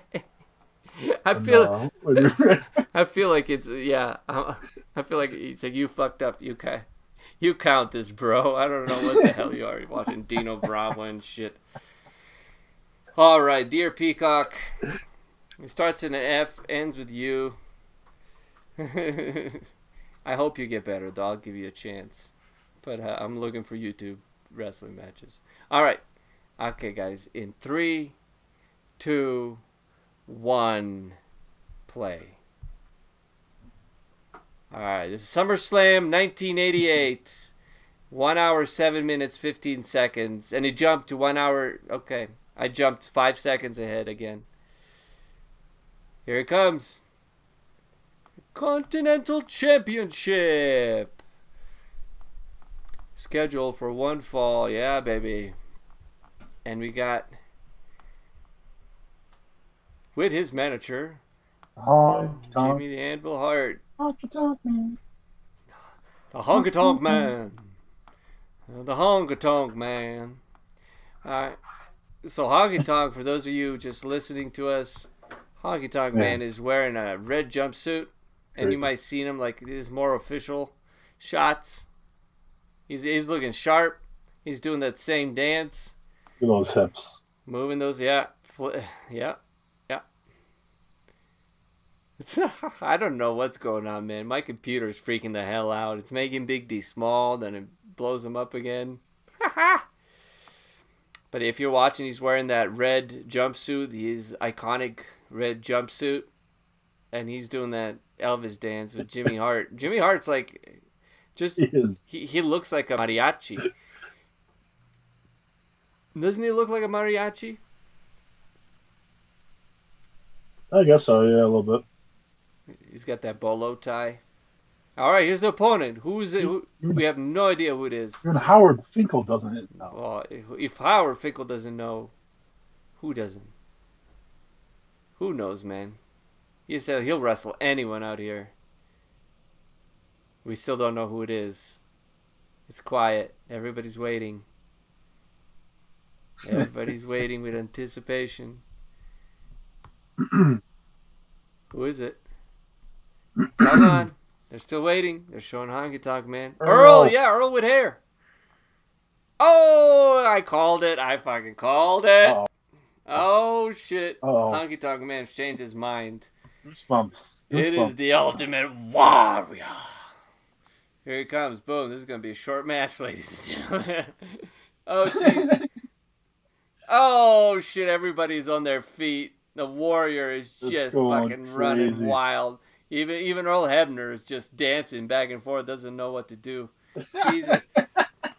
The Ultimate Warrior is just freaking going nuts. Oh, shoulder tackle. Honky Tonk Man he didn't even get a chance to get in his tights. Earl Uh, is running around. yeah, Earl too. Earl Earl's doesn't trying to know. be Like safe. everybody's on their feet. Holy shit! And that's it. 1, 2, 3. It's over. That's it. It's over. Honky Tonk Man loses to the Ultimate Warrior. Oh Jesus. Just like that. Yeah. Just like that. Yeah. I've seen this match. That's wild.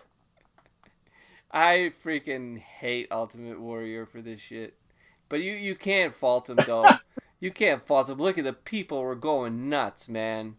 Like, I can't imagine the atmosphere in the arena when the music hit and he came out. And they're still going nuts. So, but I still hate that. Like, he just plowed through him. But, you know what? What are you going to do? That's where we're featuring Honky Tonk. He's one of us. Yep. 64-week title reign. Yeah. Gone in 60 seconds. That sounds like a movie title. Oh, it is. Literally, gone in 60 seconds. Oh, dude. He just beat the crap out of Honky Tonk Man. And then just the splash, a little off the ropes. Boom. 1, 2, 3. That was it. That was it, dude. Yep. But Honky Tonk was like a glorified jobber, so really, which is very close and dear to us, the Jobbers. And Wow. he only had like It's kind of sad though because he didn't have Ultimate that many Warrior was never a opportunities good worker, to get it back. and he got the Intercontinental Championship. So there's Virgil, and I'm watching Virgil and Ted DiBiase and Andre the Giant, Bobby Heenan. Oh, this is 1988. Jesse the Body, Miss Elizabeth. Wow, dude. Macho. Hulk Hogan, Power, Virgil. Oh yeah, that's later tonight, I believe. SummerSlam 88. New York City, Madison Square Garden. Wow, dude. That was awesome. That was awesome. So, Honky Tonk Man loses the championship, the Intercontinental Championship, in 60 seconds. Thanks for showing us that. Yep. You brought us up. Yeah, so we saw the beginning and the end. Saw when he got his title, saw when he lost it. That's sad. I feel sad a little bit, to be honest with you. Yeah, I mean, but the Honky Tonk Man. What are you gonna do? But yeah, I mean, like he defended his title against Steamboat again, Billy Jack Haynes. I don't know who that is. Bruno Sammartino, George the Animal Steele. all this time, and he didn't lose to any of them. Well, he didn't really like you said. He weaseled out of all of them. Right. Right. And the next one we're going to is WrestleMania, right? Yeah. So just for WrestleMania 5. Yeah, just for everyone who wants to get to it, we're on Peacock again. It is the Hart Foundation versus Honky Tonk Man and Greg Valentine with Jimmy Hart, and it is WrestleMania 5, which is in Peacock is season 5. So WrestleMania season 5. So make sure you search for WrestleMania, because otherwise it won't give you anything. So WrestleMania, and it is season 5.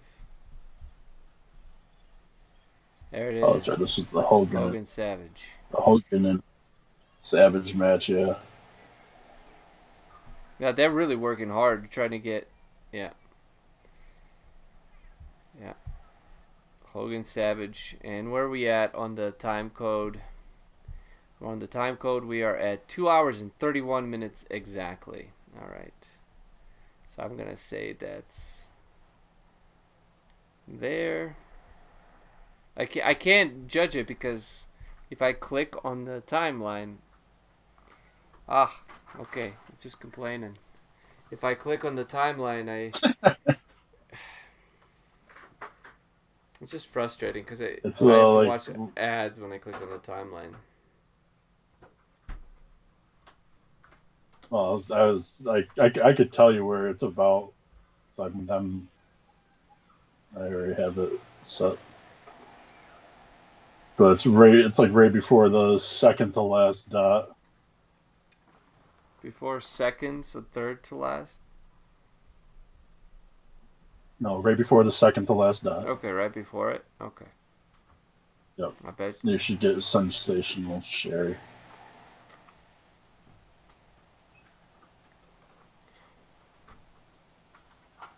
Then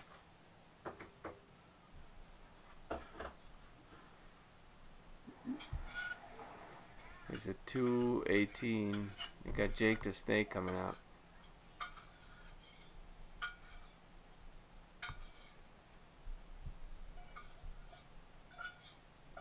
$2:31.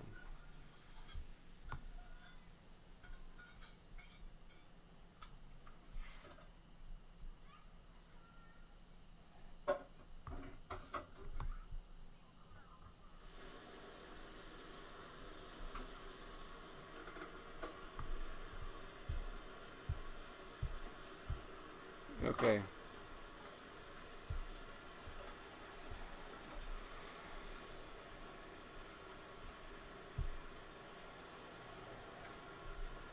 All right. Oh, I'm getting close. All right, I'm there. See, there you go. You got smaller again. What the hell? Oh. Okay. Just take me off. Want? Huh? So you can just take me off if you want. No. I refuse. Man, this is taking the wind out of my sails. Just trying to freaking find... I can tell. Oh, God, it's fucking frustrating. All right. Well, I'm there. I apologize. It is WrestleMania 5. I will try to get some more enthusiasm here with Peacock. WrestleMania Season 5. It is the Hart Foundation versus Honky Tonk Man and Greg Valentine. WrestleMania 5. We are at 2 hours 31 minutes. And that just happens to be shortly before, right before the second dot from the back if you're watching with advertising. I'm there. I'm ready. You just tell me. All right. You Let's count go. it down. We'll start this in 3, 2, 1, go. I don't know if it is for you, but the words do not match your mouth. No, they don't. And that is how we do dubbing. Oh. Greg Valentine. The hammer. It is total combined weight of 436 pounds. Greg the Hammer Valentine and the Honky Tonk Man are coming out. He's not the champion right now, right? No. No, he's just got his own belt.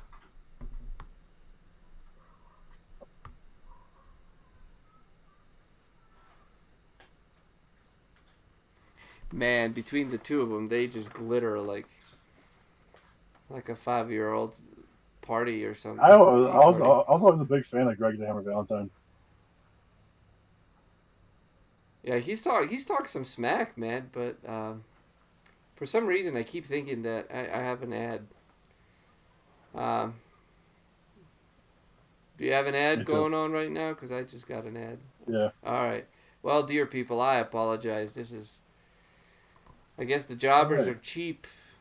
We don't want to pay $9.99 for For the... Just go with it. Do you still get ads on the $9.99 one? I don't know. Oh, great podcast. Oh, Pages is trying to cheer me up, I think. I appreciate it, Pages. I don't know. I think it's just gonna be better to watch the whole pay-per-view. There we go. Here comes the Hart Foundation, the Fart Foundation, the Fart Foundation. There it is. Bret the Hitman Hart. Is it Anvil? Yeah. Jimmy Anvil and Bret Hart are coming out. Don't touch me, Bret Hart's pissed off. You know they're like, I am tired of people touching me. Stop touching me.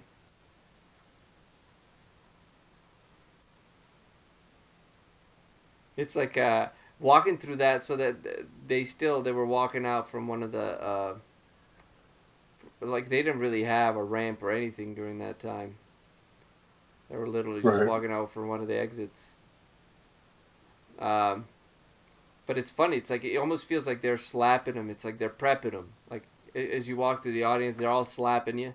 They're like prepping you for the match, man. Right. Here we go, Honky Tonk Man and Bret the Hitman Hart. I think I know what you're trying to show us, Big D. Trying to show us that Honky Tonk Man can actually wrestle, huh? Yeah. Yeah. And they tie up. I mean, he had. I really wanted to show some of his matches with Macho Man. Yeah. Him and Macho Man had a really good feud, but there wasn't any. I couldn't find any of the actual like full matches because they didn't fight at like any pay-per-views or anything like that. Ah, okay, I see. Oh. So it's all yeah. You got the atomic drop. Oh, you got the atomic drop and he missed it. I love how Greg the Hammer Valentine's trunks say the hammer on the back. We should be saying the hammer on the front.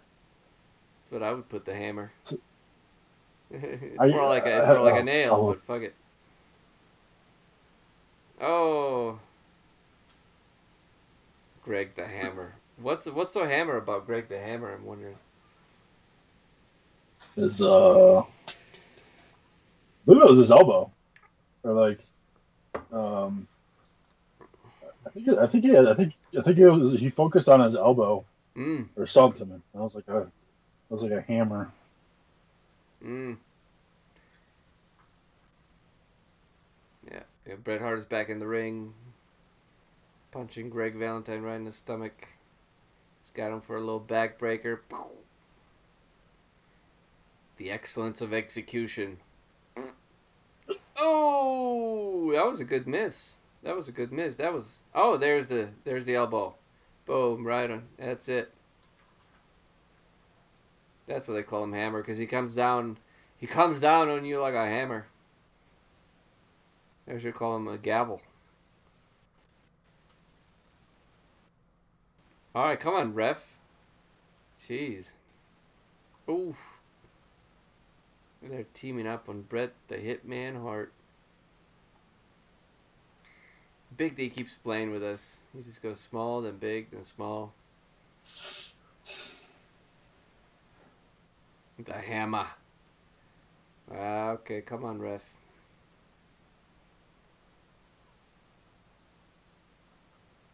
Dude, that's beautiful to see how pissed Jimmy Hart is. What the hell? I'm getting tired now. Trump Plaza at WrestleMania. Trump Plaza. Yep. Yeah, I believe Trump was there. Oh, there he is in the front row, I think. Really? I think so.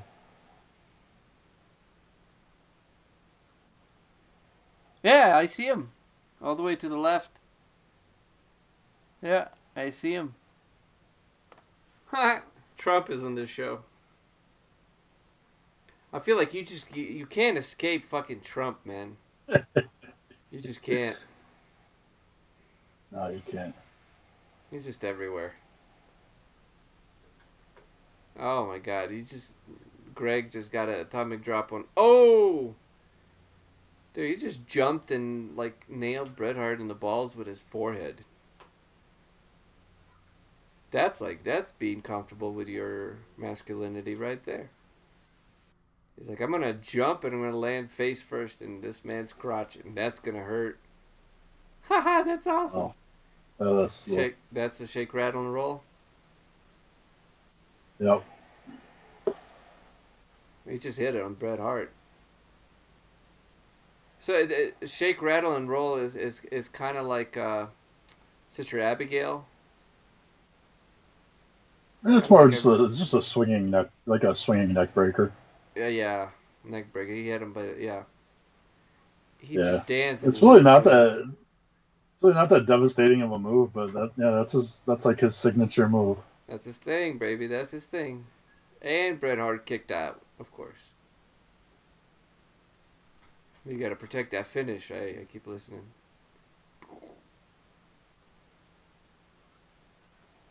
There you go. Honky Tonk whips him in the ropes. Oh, Bret Hart ducks. Oh, crossbody slam with two. Oh. He was strong, dude. He just threw him right out of the ring. Holy shit. Right. He literally kicked out. Like, he was like 2/3 in the ring still.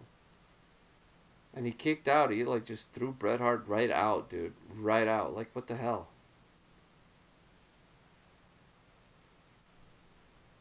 The hammer. He was like, yeah, when he's punching him, dude, he does look like a hammer. Nope. Uh-oh. Jimmy Hart. Yeah, here we go. Everybody's bumping now for Jimmy Hart. 1, 2, nope.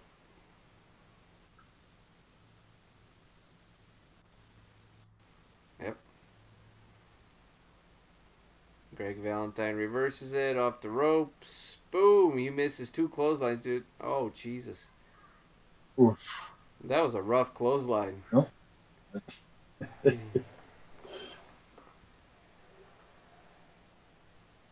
Crispy Card is having a blast. I hope so, man. I hope you're having a blast, Crispy Card, because I got irritated with the Peacock already.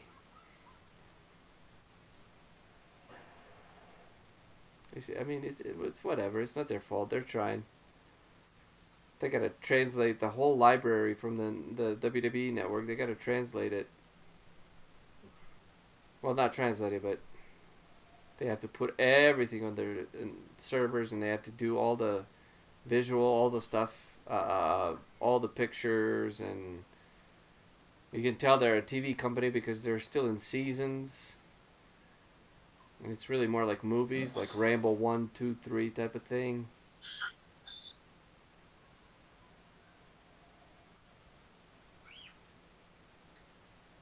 Oh! Uh-oh. Boom! Uh-oh. Honky Tonk Man got hit in the shoulder, but of course, 1, 2, 3. Oh, no! That's it. Oh, he got him. Hitman got him. Hitman cheated and got Honky Tonk Man. This was. Yep. This is karma. Is that? Are you trying to show us karma with this, man? And then boom, they walk right out. And they could not nail this tag team of Anvil and the Hart Foundation. They're Hart family people, and they could not nail a high five. They couldn't do it. Honky Tonk Man was going for. He was going to cheat. He was going for the megaphone, and Jimmy got it before the Honky Tonk Man threw it over his head, and Bret Hart caught it and boom, nailed him. And it was 1, 2, 3. Yeah, I don't know. That was close. That was close. Valentine just about broke that off. Like, that's great. That I like. That was close. When you get that close, it's like, oh my God. You always wonder when it's that close. Like, was he actually supposed to break it? But yeah, good question. Oh, here's the Ultimate Warrior. Oh, flexing. I don't know. I have a dislike for Ultimate Warrior right now, so we're just gonna. I'm not gonna watch the Ultimate Warrior. And then you have the awesomeness.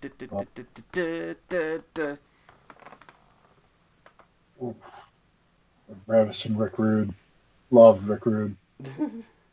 Especially this era Rick Rude. That was my favorite Rick Rude. This era Rick Rude was plumpier. He was just oozing machismo.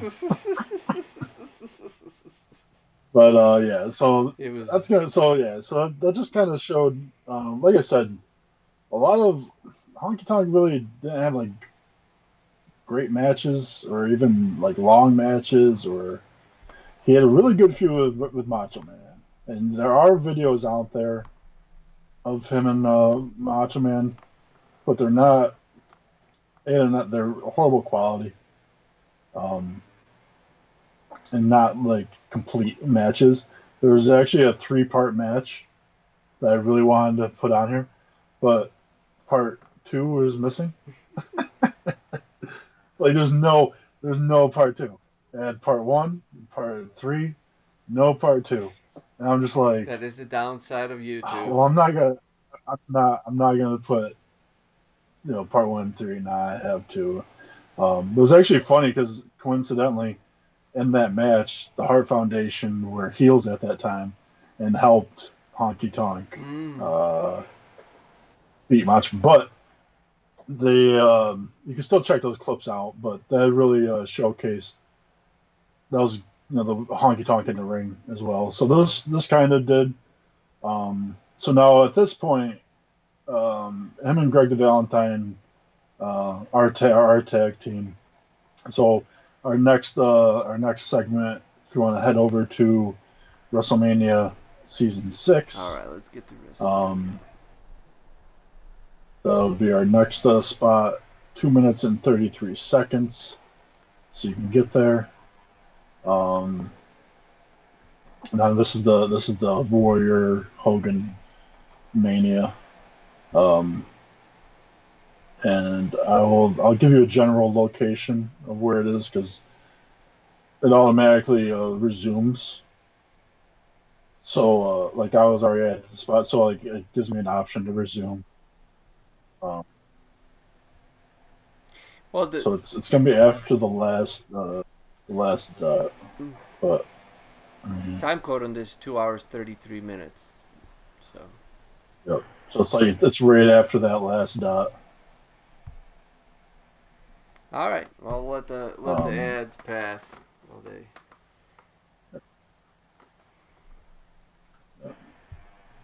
This is a big star-studded pay-per-view. They had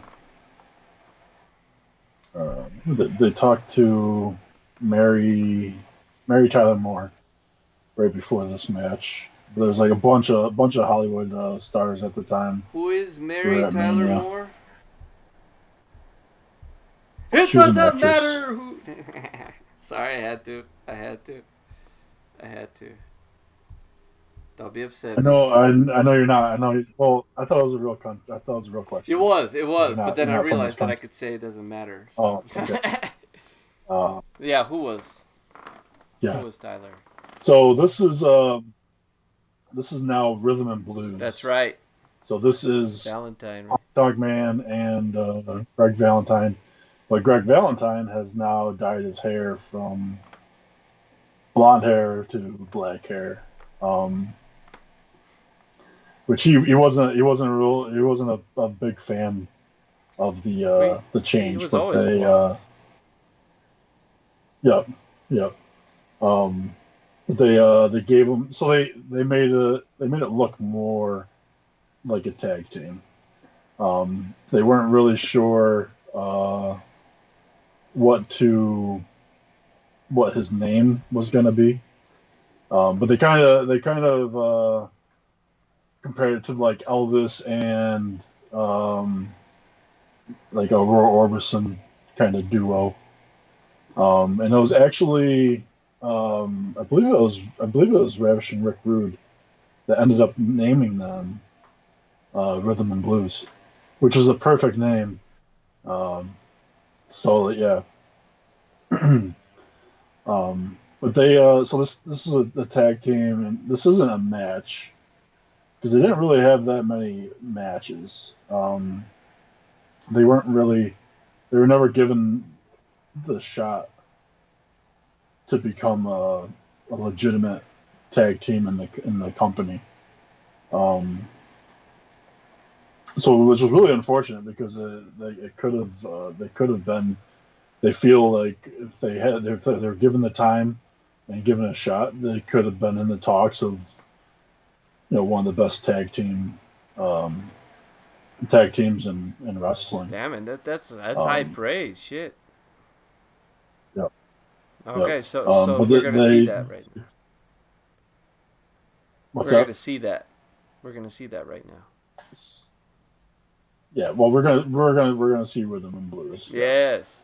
So right now at this WrestleMania, they are debuting their new hit single. Ha! Yes, I can't wait. All right, so, guys, I cannot narrate this, yes. so it's if you can't watch it, I will tell you my impressions of it, though. That's for sure. Because we're at the Jawbers for a reason. Because we don't shut the hell up.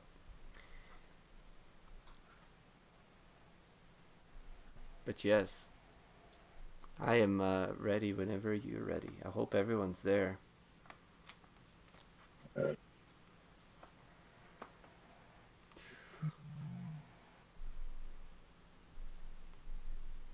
right. We have the Rhythm and Blues debut. This is debut of a new song. It is WrestleMania Season 6, which is WrestleMania 6 on Peacock. It is 2 hours and 33 minutes in. All right, I hope you all there. We'll give a couple more seconds. Getting there. I was there. Now Peacock decides it doesn't want to play. Yeah, well, I think if there's one thing we've learned, and it's like we're testing Peacock's network right now. Okay. And All right. I hope they realize this. For wrestling fans, we need a lot of jump to moments. But okay, I'm there. Well, you're there. I'm sure just like WWE, I'm sure someone from yeah. Well, we dropped you there for a second, but I know exactly what you're going to say. Got you. Yeah. Well, we're ready, man. But anyway, we're ready. Let's watch this debut song. This is going to be awesome. Let's start this in 3, 2, 1. Let's go to the ring. All right. Ladies and gentlemen, new song.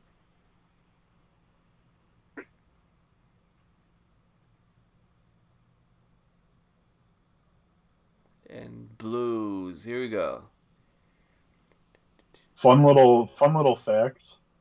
Can't really tell, but the driver of the car, Mr. Diamond Dallas Page. Oh, really? Yep. DDP's driving the car? Yep. This is fun. Let's see the driver. Come on, give me a little driver. Let's see. It's me. It's me. It's DDP. It is the dude. I can't see clearly. That's awesome though. So they're arriving in a Cadillac. Yeah. Yeah. Oh, there That's you go. DDP, dude. Really?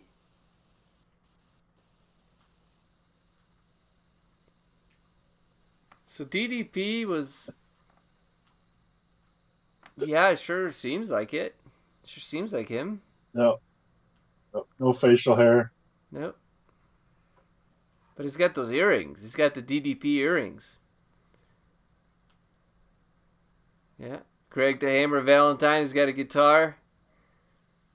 Yeah. He's got some tassels. Neither one can play a guitar. Neither one, yeah. All right, where's DDP? He's still in the car? He's going to back it up? Yeah, he's not. Yeah, he That's won't get out. crazy. All right. They're in the ring now. They came in a convertible Cadillac, and they have two poodle skirts. That is, yeah. Chris Picard confirmed that was DDP. That's crazy.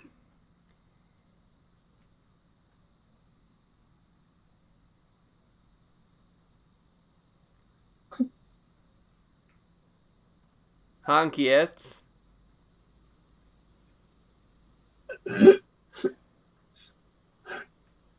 Oh my god.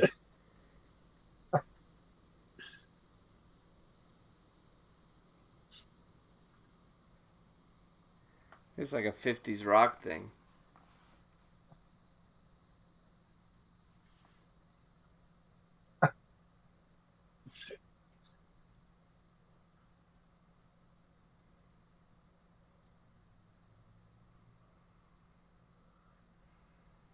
Oh god, that's horrific.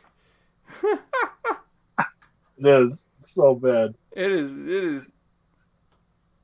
Are people booing? No, probably.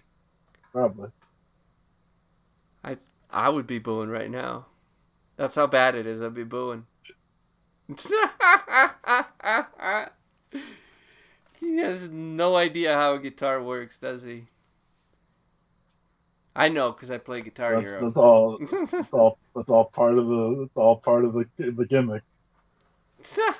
He just leaves it. He just grabs it, puts it to the side when he's done.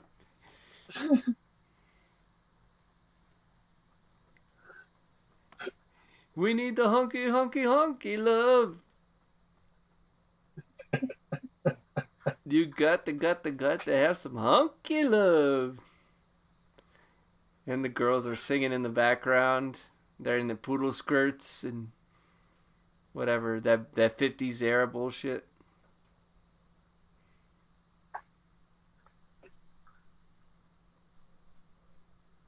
Oh my god.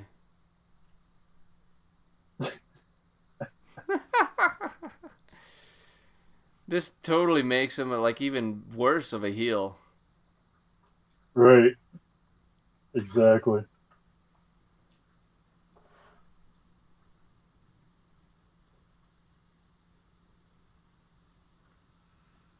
Mercy. Haha. Mercy. That's beautiful. Yeah, they're booing. They're booing.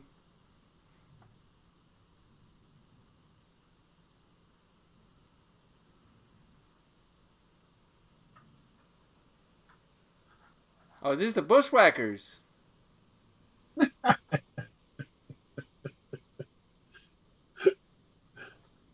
Yep. The Bushwhackers trying to sell magazines. What are they trying to sell? Yep. They just chased him out of the ring. They're just pretending to sell like concession programs. Yeah. They just chased him out. Oh no. Oh no. They're going to break their guitars now. Oh no, they're just walking with them. I want to hear a Bushwhacker solo. Or single, actually. Can't be solo. There they are. And they're just playing it backwards. Oh no! He licked it. Oh, is he gonna give it an elbow drop? He just like polished the guitar and put it on the ground. Here he goes, off the ropes. Oh! Oh. That's a good... Oh. These were real guitars, huh? Because they're not, they don't break that easy. Dude, the Bushwhackers had to work hard to break those. Look at that crowd.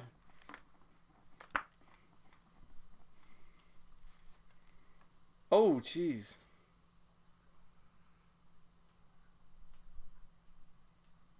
Everybody's celebrating. Look at that. 65,000 marching morons. And the Bushwhackers just chased him away. It was an awful single, but that was funny, man. That was. This is the last segment leading up to Hogan versus Warrior. So yeah, that's pre-main event segment. That was that. Wow. And yeah, like I said, they were not a tag team for very long. They were actually part of the Survivor Series team, in which Undertaker debuted with $1 Million Man and who else? I don't know who it was. $1 Million team. So I think it was $1 Million Man, IRS, Rhythm and Blues, and then the Undertaker. Yeah, I remember Dusty Rhodes on the other side. And, yep, Dusty Rhodes, Coco Beware, the Hart Foundation. Dusty Rhodes, baby. But yeah, and then that was pretty much it with them. So his active career, and then shortly after that, he was done. Greg the Hammer Valentine left. And then Honky Tonk Man left shortly after that. Well, to have a spot like that right before the main event, I mean, right. They're really getting some heat. I mean, thank God. For sure. Right. Yep. And then obviously the Bushwhackers coming out, and now the crowd is just like, all right, like, but yeah, I mean that's a huge spot. So, but you figure from 86, 87 to 1991, that's all that he was in WWF for. So now throughout, he actually ends up coming back. I think he was in the 1998 Royal Rumble. Yeah. He was in the 1998 Royal Rumble. At that time, he was managing Billy Gunn. And Billy Gunn was known as Rockabilly at the time. Yeah. That did not last. And Honky, like, and it was actually Honky Tonk talks about it, and just Billy just couldn't get in the gimmick. He it wasn't that he wasn't a good wrestler or anything. He just couldn't adapt. So that kind of ruined it. And yeah, Honky Tonk Man ended up coming back again in 2001 Royal Rumble. So that's 10 years after he was gone. He got eliminated by Kane. Kane hit him in the head with a guitar. Kane. And, yeah, so now this last clip that we're gonna, match that we're gonna watch, is also on Peacock. We're gonna go over to Cyber Sunday. All right, everybody, let's go to Cyber Sunday. Season 3 or whatever, it says episode 3, but season 3.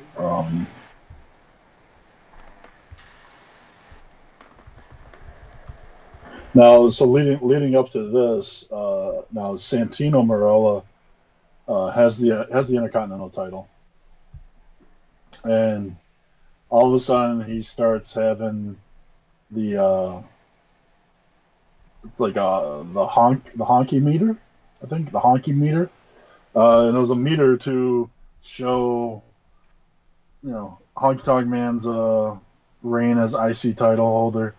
And the honky meter, it keeps going up the longer that Marella has the title.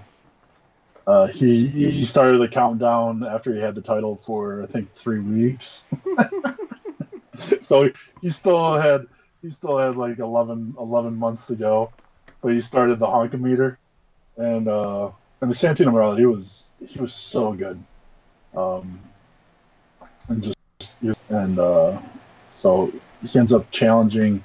So Cyber Sunday, the fans get to vote what happens, and it was between Actually, I think they'll end up showing.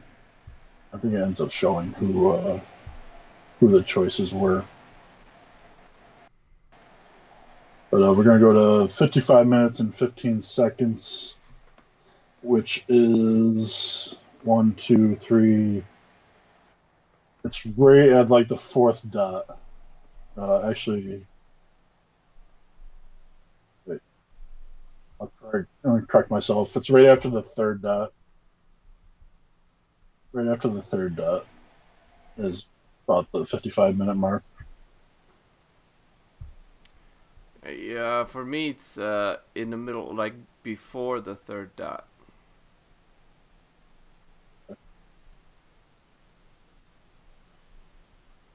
Unless I missed, there's But another. we'll pause it. You should see Jericho's Yeah, it is face. Jericho's face. Yeah. So yeah, this I forgot who Jericho is fighting. He was talking to Great Khali, trying to get him to help, and yeah. So this is an Intercontinental title match. Uh-oh. Okay, so it's Face of Jericho. It's 55 minutes. So, okay.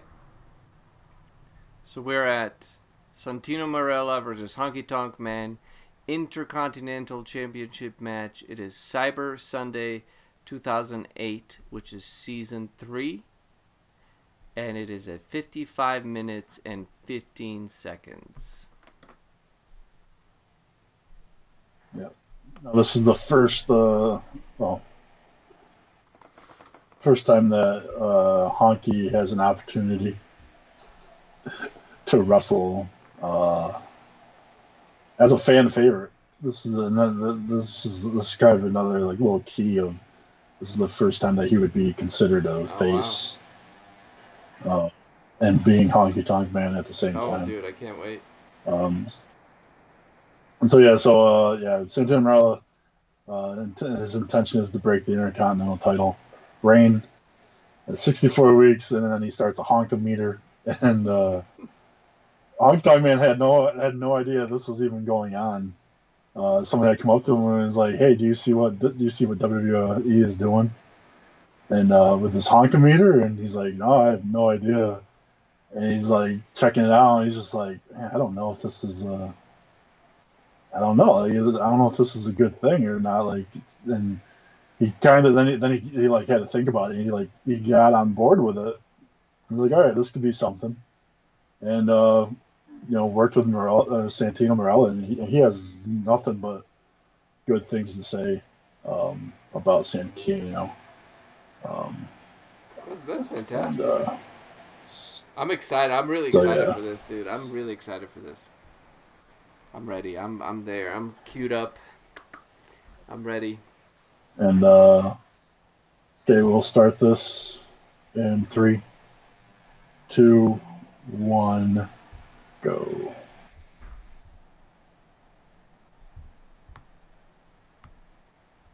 There's Santino. And Beth Phoenix was with him. Oh, that's right. That was Glamorella. Yep, Glamour. That Well, he was that Glamorella. team that'd be fun to watch. Santino Marella and Beth Phoenix. Like that was a good team. That was a great team. All right.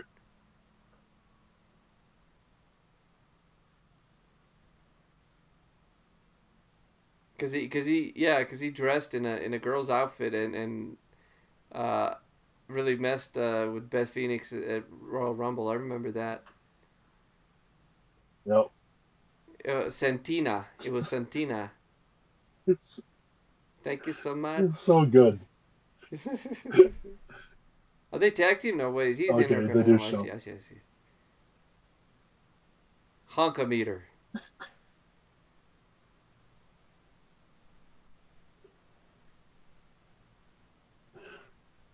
64 weeks.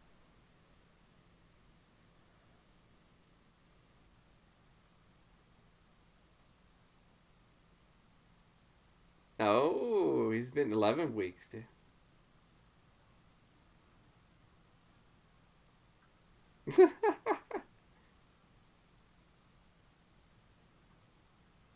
All the times. I'll be the greatest Intercontinental Champion of all the times. Oh, good. Phoenix. Phoenix, Arizona.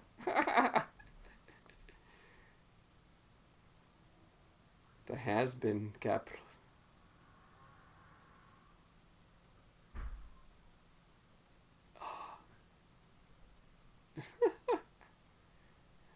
Oh, yeah. He's getting some heat.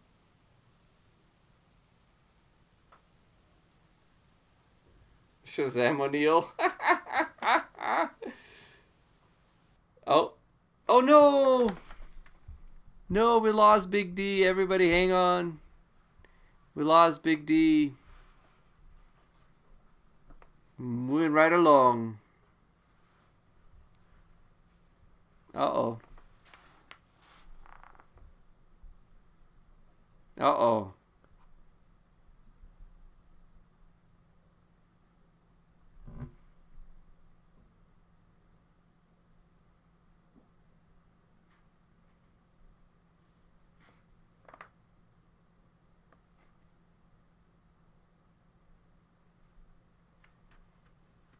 Ah, dude, he just called him out. Big D will be right back, guys. Uh-oh.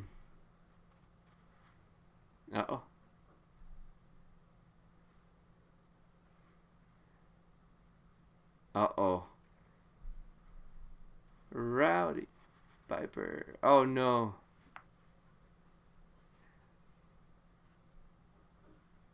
Oh, my God. What is this showing it?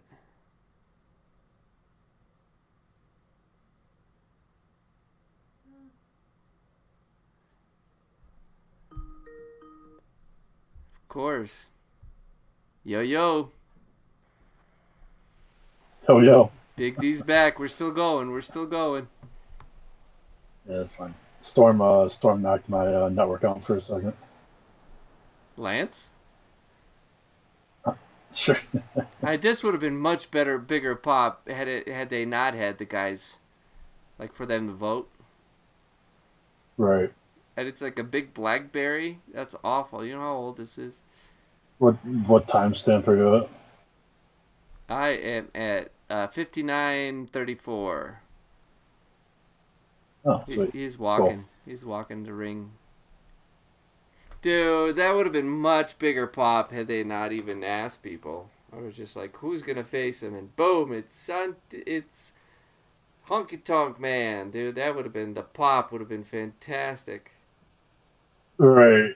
Imagine him having like that kind of thing like Ultimate Warrior had against him. No one knew. That's exactly what I'm talking about. Oh. Thank you very much.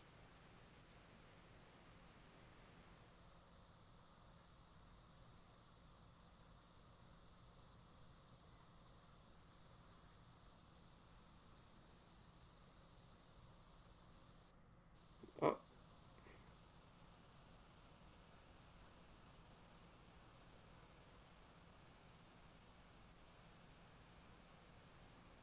And Honky.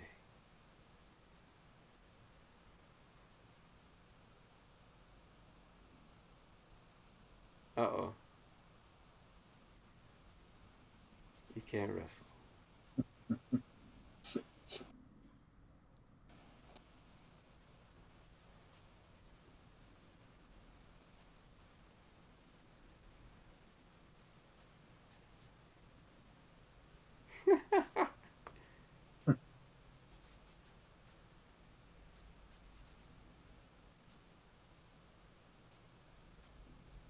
Oh, here he goes. One last hip shake. Yeah. Yep. Come on, baby. Shake them hips.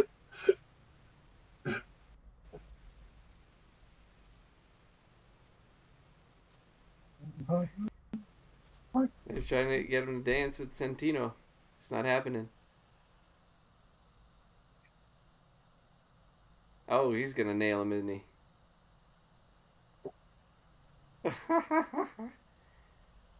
What the hell?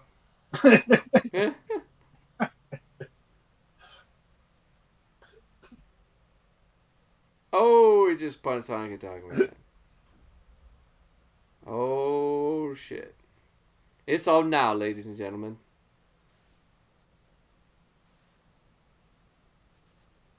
The audience doesn't know what to chant. That was funny.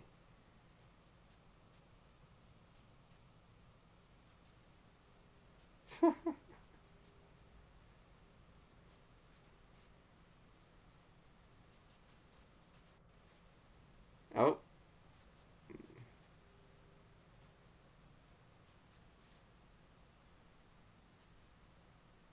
Dude. This is so, like, surreal to watch.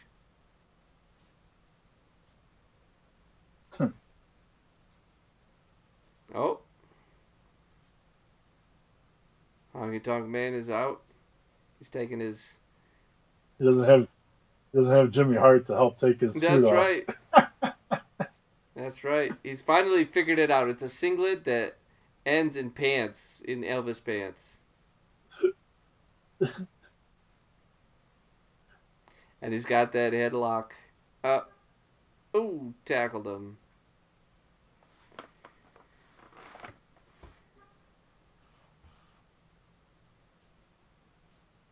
Oh, Beth Phoenix just tripped him. What the? Glamazon. It's over. Ah!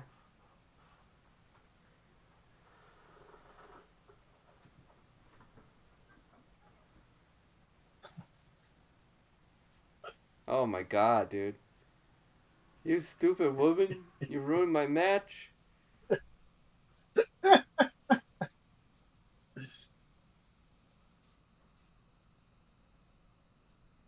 Yeah, that's fitting. You're definitely... There's a story of karma, Big D, that you are trying to give us. Honky Tonk Man lost his very last match by disqualification. Or won his match, but not the title. Uh-oh. Here comes Gold Dust.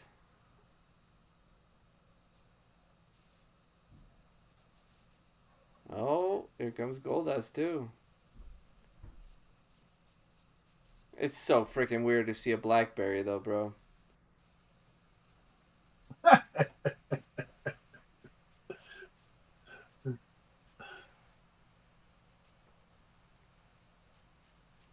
This is like here comes Roddy Piper. Well, what's that Christmas freaking play where the ghosts come back and all that shit? Scrooge. What's the name of that? Oh, yeah. This feels like that. Yeah. It feels like Santino Marell just seeing all these ghosts of the Intercontinental Champions. Uh-oh, Honky Tonk Man finally got this. This is how long it takes to get this jacket out. Ooh. Watch, pay attention to Goldust's wig.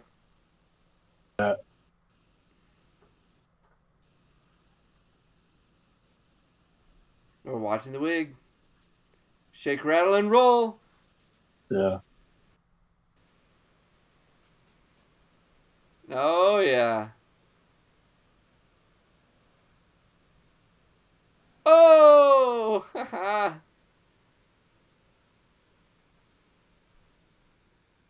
It's like, tripped over get it, that bro. shit out of here. And stepping on that, I'm like, I'm break my leg. You can tell he was like, he was not happy. That was a dance move. He probably tore his groin there. Like, He slipped right on it, dude. Whoop! It's like a banana peel. He's gonna step on it again. yeah, he was not. Yeah, he wasn't happy. He's like,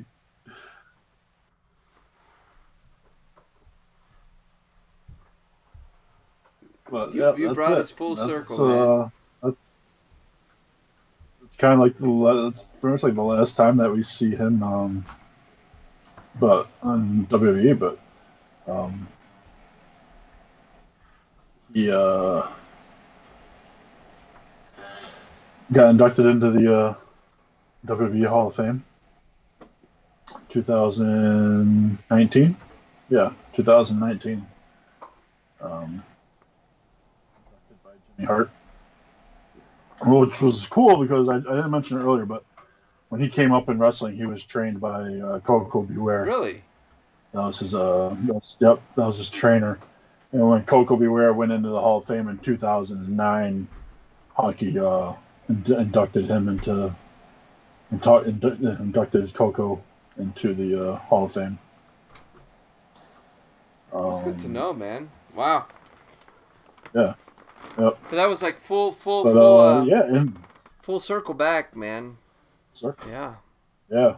And he's still. I mean, I don't know if he's still wrestling now, but I was just watching in an interview. I want to say it was 2016 maybe. And he's still doing shows. He's still wrestling. Hmm. And what is he now? Old. 68. 68. Jeez. So. Um, That's not bad at all, man. but yeah, it's just really cool. I mean, you really look into it. I mean, he was all over the place. He loves it, and he like he has a love for the business. The entertainment part was just but most of his you want to say like titles and stuff like that. A lot of it in the region, NWA. Just I mean, he's held other titles. But just the only titles in WWF or WB, Intercontinental title, and that's it. One time. For a long time. One time. For a long time, and One time for a long time. It's just fitting to end yeah. like that. It's fitting to end like he wins the match, but it's on a disqualification. Yep. He's actually currently the XJAM heavyweight champion. Wow. Actually, I'm gonna look that up real quick. I'm just curious, what that consists of. XJM. XJM. Let's check it. XJAM. XJAM. XJam. Yeah. Yep, XJam. XJam Wrestling.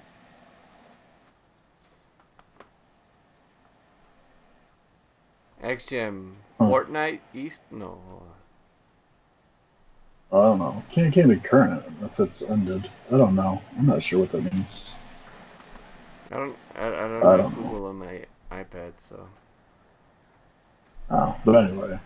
All right. Honky Tonk Man. Yeah, I will. I don't know. I mean, it was like the interviews. I watched a couple of interviews with him. And they were just straight shoot interviews. He doesn't really hold back too much. He won't talk about people behind their back or anything, but he won't hide the fact of the steroid era and all the steroids and him doing steroid. Excuse me, using steroids himself. Back in the day, and just when they all had to go to trial and stuff like that. He didn't lie. So I'm sure he gets a lot of heat from a lot of people. He said that, and that's probably why maybe people don't like him as much. I mean, it's how can you say you're not using steroids and look like the Ultimate Warrior? Like that's right. ridiculous. That's ridiculous. Right. But yeah, that's when Vince McMahon was fighting for that whole steroid trial. That's when Vince McMahon was fighting for that to remove wrestling from being a sport. The sport. Yeah. And that was like, to me, it was like, okay, that's when he really switched to entertainment. But it was really to save his bacon, because otherwise that was going to be a bad day for everybody. And it was still a bad day for everybody. But yeah, Honky Man talks about early in his career, a lot of his matches, like those hardcore matches, there's a lot of blading. And so, like, when they talk about injuries in his entire career, and he doesn't have his biggest injury wasn't even wrestling related. And he claims it to be also his biggest mistake or stupidest mistake. Was he was doing some promo? I think it was for like a radio station, and I don't know if it was the host or if it was a contestant or someone that won or something, but they got to smash guitars with Honky Tonk Man, and the whole thing was that they were going to have these two guitars and swing the guitars together and smash them. Well, he as he retells the story, this kid, whoever it was, he sees him and he's just like, this kid just rears back that guitar so far back. I was not expecting. And what happens was when they swung, the kid like really extended, and it went too far, and it smashed his hand, nearly cut off his entire. He almost lost his whole entire. Oh, finger. jeez. And that was actually the only time that he's ever taken time off from wrestling. And he took 1 month off the entire time that he's ever been wrestling. Oh, wow. And even when he did that, he because like back in the day, it was not at this time, but the whole like working, and when you get hurt, it's like, oh shit, like if I can't do my next show, you might just get might lose your job altogether. Yeah, you might not get paid and get bumped. Right. Yeah, he's still. So yeah, that was his worst injury, and other than that, he recalled the time when his mother, they had like a family get together or something, and he was wearing a bandana, and the bandana slipped up a little bit, and his mother could see like little scratch on his forehead, and she lifts up the bandana, and it's just all these blading marks and stuff. And he wasn't a big fan of it. He didn't like bleeding, but it happened. But his other big scar was just a little divot in his forehead where someone took a razor blade to it, stuck it in, twisted it just a little bit, and that's his like worst injury, worst scar that he has.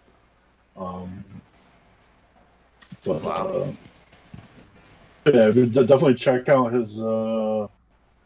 Definitely check out if you find any interviews with him. Really, they're just really fun to listen to.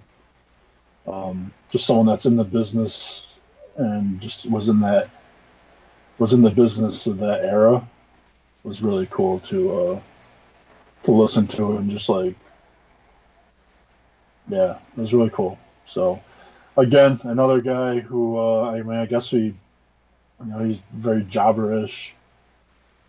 We're proud to have him on this podcast. Not a very long career. He had his moments. Unfortunately, it's just a little bit. His matches. Oh. I would definitely say to check out the Honky Tonk Man versus Macho Man. There's I think there's 2 matches on YouTube that really kind of showcases his in-ring ability a little bit more.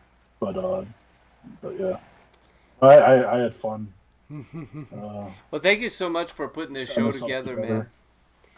It was quick too, man. Like, I did it real quick. I was like, all right, I'm gonna do the Honky Tonk Man, and I think I gave you all the shows and stuff like later that. Like, it was less than 24 hours. It was literally boom, and I will not be able to return that favor. But firstly, I would like to thank you for putting it together.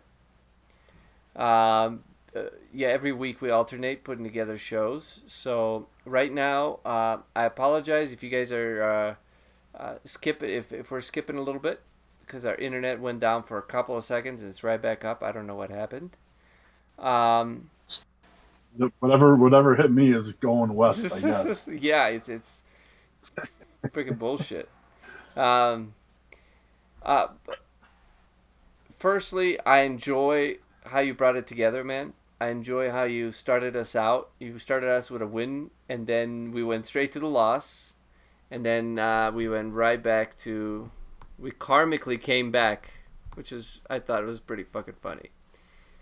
Yeah, I guess like from seeing it from your perspective, like, I didn't put it together in any sort of like storytelling kind of way, except for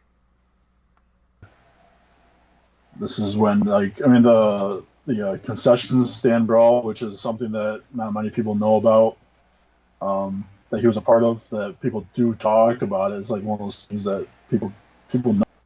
Yeah. If you were around that time. You had when he won the title, when he lost the title, showing you that he wasn't a tag team, and that was a hell of a tag team. I loved. Well, at least the idea of it was great. Right. Unfortunately, they just didn't give them that option because at that time, the early '90s, that's also the same time they had gotten the Road Warriors into the company. So they immediately they were the ones that were going to sell out stadiums and all that. So, So unfortunately, he was just his whole career was based on fortunates and unfortunates, and if it wasn't for the promoter taking all the wrestlers away from the territory, they wouldn't have called them and brought them back. We wouldn't have been able to help save that territory. Injuries gave him an opportunity to step up and become a title holder. Issues happened where it gave him an opportunity to keep that title, make that have that record holding 64 weeks again, which is just 2 weeks longer or whatever it was of the Macho Man having it. Well, it's nice to have that. That's sort of kind of like a little nugget that it's not one of those popular wrestlers, at least not in the sense of the main event guys. Yeah. So right. I right. Thanks for the show. Thanks for putting it together. Yeah, I had a lot of fun doing it. And I would like to, if it's okay, I would like to announce. Well, there's two things. I'm starving. I'm getting low blood sugar, so I'm realizing because I ate right before the show, and I do get hypoglycemia. So that's when Peacock got me, man. He really took my energy out. So I apologize. Peacock got me though. Peacock, they shoved the big one down my hopes and dreams. But I would like to announce our next show, our next Sunday show. Yes. Are you ready, Big D? I'm always ready. See, I took the page out of what was happening today. We didn't know who his opponent was. It was a mystery opponent. We didn't know what the show is until right now. So, next Sunday, I don't think there's a pay-per-view, so we should be all right. Next Sunday, for Putting Over Profile, we are going to be watching some... It's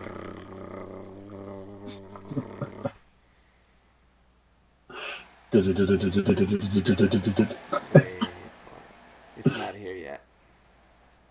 We're going to be watching some Inferno matches. Oh! What? That was perfect. Oh my god. That was perfect. Like you knew. I didn't even tell you. That was perfect. Boom!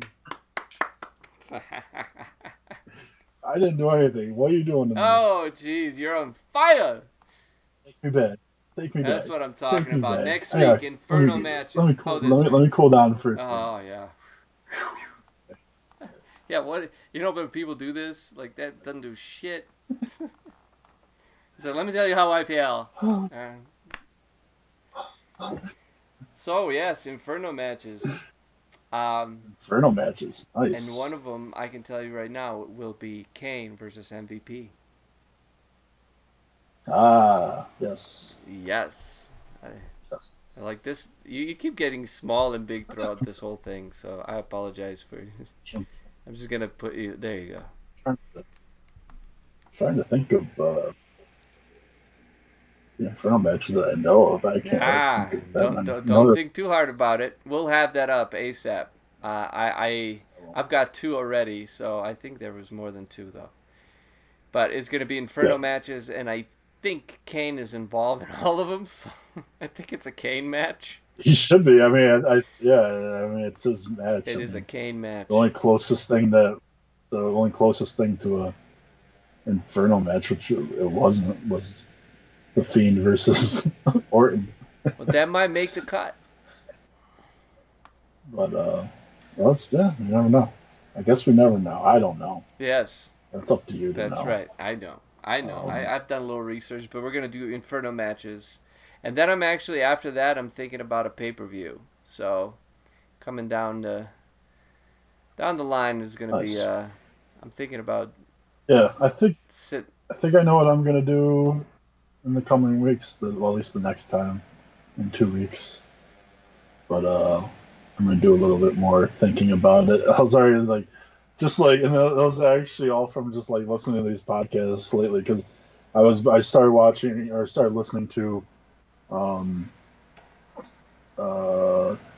Jericho podcast from episode 1. I think I'm on like episode 5 right now, but his first episodes was Stone Cold, and so just listening to them, and then like I'm just hearing stories, and I'm like, that'd be awesome to watch, like talk about. He went with Edge. Right now I'm on one with Bret Hart, but it sounds like the call that they had together, I have to listen to it with headphones. So I stopped there, but yeah, Bret Hart is an interesting listen. Like if you guys listen to podcasts, Bret Hart is an interesting listen, because I think to this day Bret Hart really thinks he's the shit. Like, and he was, like, don't get me wrong, Bret Hart is the shit, but It's really fun to just kind of pay attention to him putting himself over every time. Like he's always like, right. That's actually one thing Honky Tonk had said when they were talking about Bret Hart, and it was like with the Hart Foundation, blah blah, and it was just like, why does Bret need his own why does he need his own locker room? Like, because you're a champion, like that means you have to have your own. You can't get changed with the rest of us, and blah blah blah. Just so he's always. I mean, but he's got a reputation to keep and hold. Well, he could talk. Pass on. He could talk. Like Bret can back it up. So it's not like he's just but. It's funny to watch, because like even if he's putting other people over, he still puts himself over at the same time. Like listening to I love, so Edge and Christian had a podcast for like all these. If you want to listen to something really interesting, I don't know if you listen to it, but Edge and Christian had a podcast with Bret Hart and Stone Cold talking about WrestleMania 13 that we watched, the double turn, and it's funny because Stone Cold, like, he gives everyone praise and puts everyone over that's worked with him, that's helped him. Like, he just calls it right down the line. He puts himself over too a little bit, but he's a lot more covert than Bret Hart. Like Bret Hart, like it just seems to me like Bret Hart thinks he's like super slick, and I see it. I see it every time. I can't help but listen, like hear it, like where he's really putting himself over. Right. But he can back it up. I had to think of real quick of why I heard Bret Hart so much, but with Honky Tonk Man, because he lived in his wife was from Canada, and so he lived up in Canada, so he was around all the Harts and all that stuff. Yeah, really good story. I mean, just really cool. that whole era of, he's got to make it down to, he doesn't even know he has a gig until a day or two beforehand, and he's got to go from Canada to Texas. He's got like, he has to leave like a day and a half in advance to get there on time, and like his wife FedEx his clothes to like the hotel he's going to be at 2 days prior, and when he gets there, his new clothes are there, and then he ships off his dirty clothes back home so his wife can do the laundry, and just the whole lifestyle of those days was just really cool to listen to. Different breed of people, different breed of Yeah, dudes. yeah, and that Tough, brings tough along a people. whole different breed of wrestlers. Yeah, it is unlike what Undertaker These said on guys Joe are Rogan podcast. It wasn't that far off. Like right. I don't know these guys, but just like listening to what they had to go through, like the old school wrestler versus all the young guys. It's like, Right. well, you mentioned video games, they're gonna look at you sideways. You know, like what? Like Oh, I yeah, just stabbed yeah, somebody. You that's know, what like he's. shit. Honky Tonk Man mentions that as well. Like the what it was like back in the day of like these guys. Some guys just they would get into fights, and like you go to one place to another, or like you sometimes, depending on the place that you're at, you might fear for your life of fans, the way they react to you as being a heel, and they really hate you. They might come after you. Like, he wouldn't, when he had the title, a lot of times, because he was such a heel, he wouldn't leave his house or his apartment, because back then also they had to keep the kayfabe. They had to keep that. If he was to go out, he had to be rude to a server that was serving him food. And he's like, I don't want Oh to. yeah. I don't want to do that. That's not me. Like, I'm not a mean person. I don't want to degrade anybody. But he felt like he had to keep that kayfabe. So it's like, So he would shelter himself, and yeah, and it was just like, and I think that's, and I thought about it. And I was saying, like with like depression and stuff, these guys having to keep a character that's really not themselves outside of that ring, but they have to keep it sometimes. And it's like he had mentioned, they were talking about Greg the Hammer Valentine. I guess they asked him like, if, how's he doing once he's talking. He's like, I don't know. He's probably just depressed. He's probably depressed right now. And he's always depressed about something. Oh Jesus.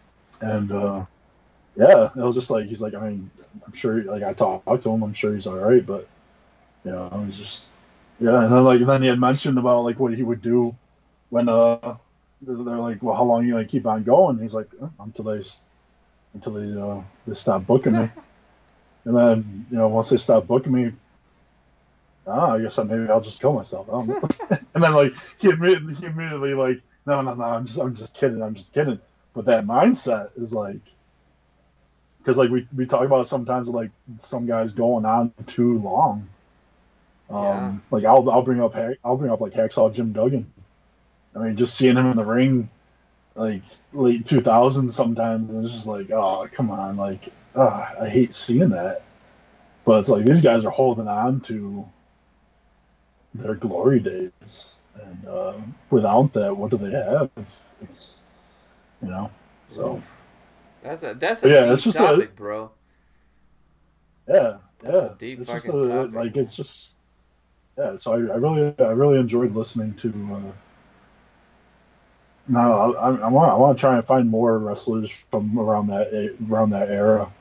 Um, The just, I honky mean, tonk because like era. you just, yeah, yeah, yeah. I guess we'll call it the honky tonk era, but like the drug use and all that, and just Oh like, God, yes. it was. I don't want to go too long, but like Hercules, he was just always hyped up because he was just like all on these uppers, and you had to calm down, and you had to get Downers. on your downers, because you had to get right back to it the next day and do it all over again. So it was just a balance. It was just up and down steroids Yeah, I've had a client who and who did all of that. sleeping pills, and Halcyon. if you sniff, if you sniff the dust too, then you gotta deal with that, and it's just like, yeah. You want So some crazy stories? Though, listen to Woo Nation.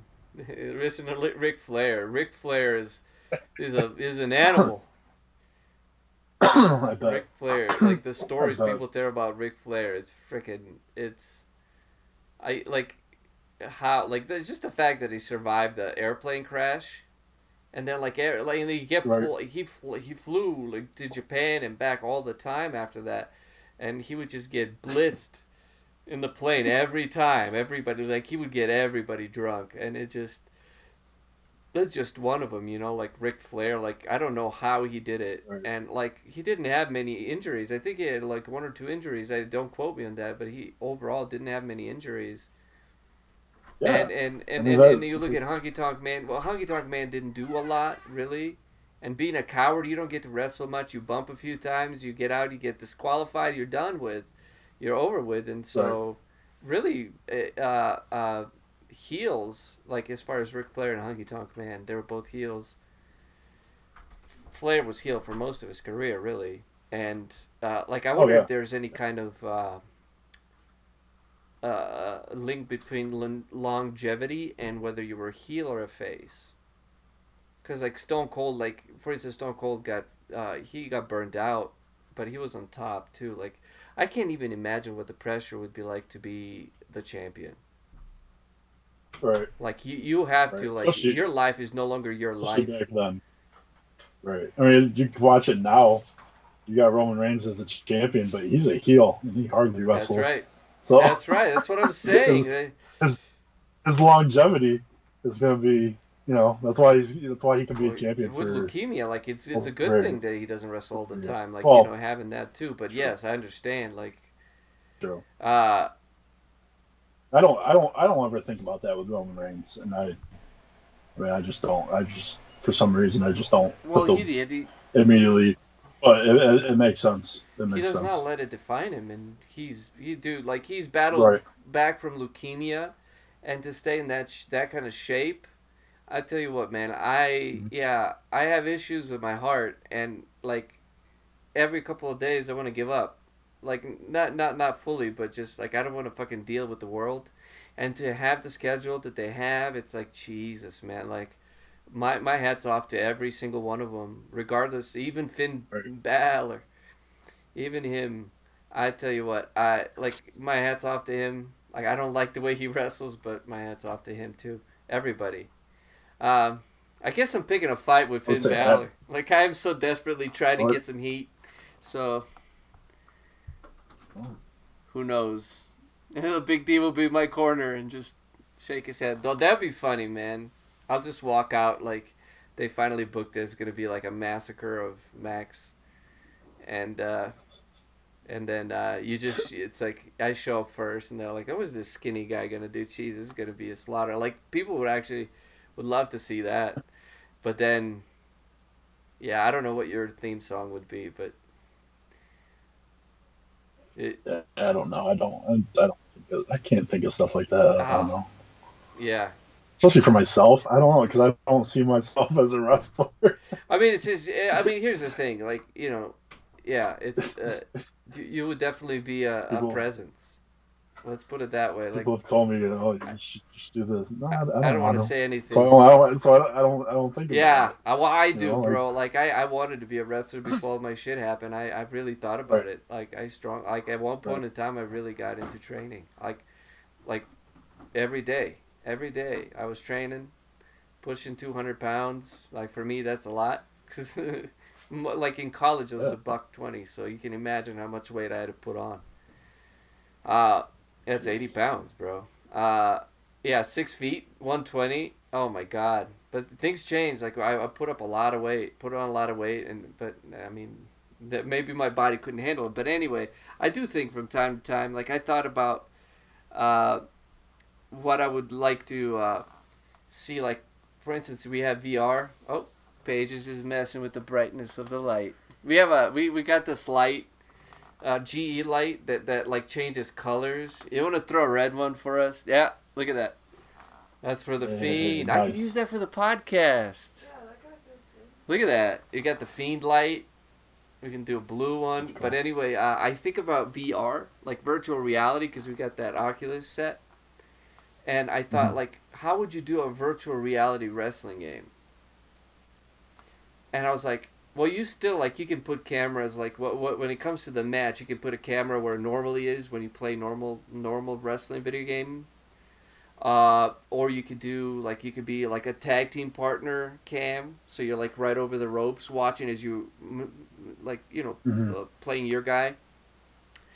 But Right. it would be first person, the whole entrance. Like, you get to do the whole entrance, and it tracks your hands and stuff, and then you can replay it like that. Like, I think that's it. Like, people, like, really... That would be I would cool. I would dig the pop. That'd be Like, cool. I like the pop, man. That's why I even went into Right. comedy. I like reactions. I like when I can make people feel something. Like, that's awesome. So, You just got you just can't walk around doing yeah, it. you can. You gotta press forward with the joystick. Like, Yeah, right. You got to make sure that you're not actually. yeah, it's really. Otherwise, you're gonna be marching around your house just It's tripping like over fuck stuff. everybody. And Just like, just like that Miz commercial when he was wearing the virtual oh, I did reality. not see that. I will check that out. I think it was a commercial during the Mania, but yeah, he put it on, and that's when he hit somebody, whoever was I don't remember who it was, but anyway, Dude, I yeah. whacked my hand so hard playing virtual reality. Like, I tried to pick something up and I just went right into the counter. Just bam! I was like, oh shit, Oh. dude. Like, because, even when you whack it on purpose, you know it's coming. But when you don't know it's coming, it's like you're already assuming it's going to go a certain way, and it just boom. Yeah, I mean, I guess that's how you would be able to do it though, because that's how they did it with ESPN, I believe, football. I know it was football. I think it was ESPN though, but you could play from first person point of view. Yeah. Is it you're a quarterback? Like You just, you like you saw you can see your helmet inside your helmet, and yeah, you It just is. play it like that. So I guess you could do it like that with VR. I mean, I'm sure they have boxing games like that, Oh, maybe. dude, VR is very fun, Mm. bro. It's tiring too. It kicked Oh. my ass, dude.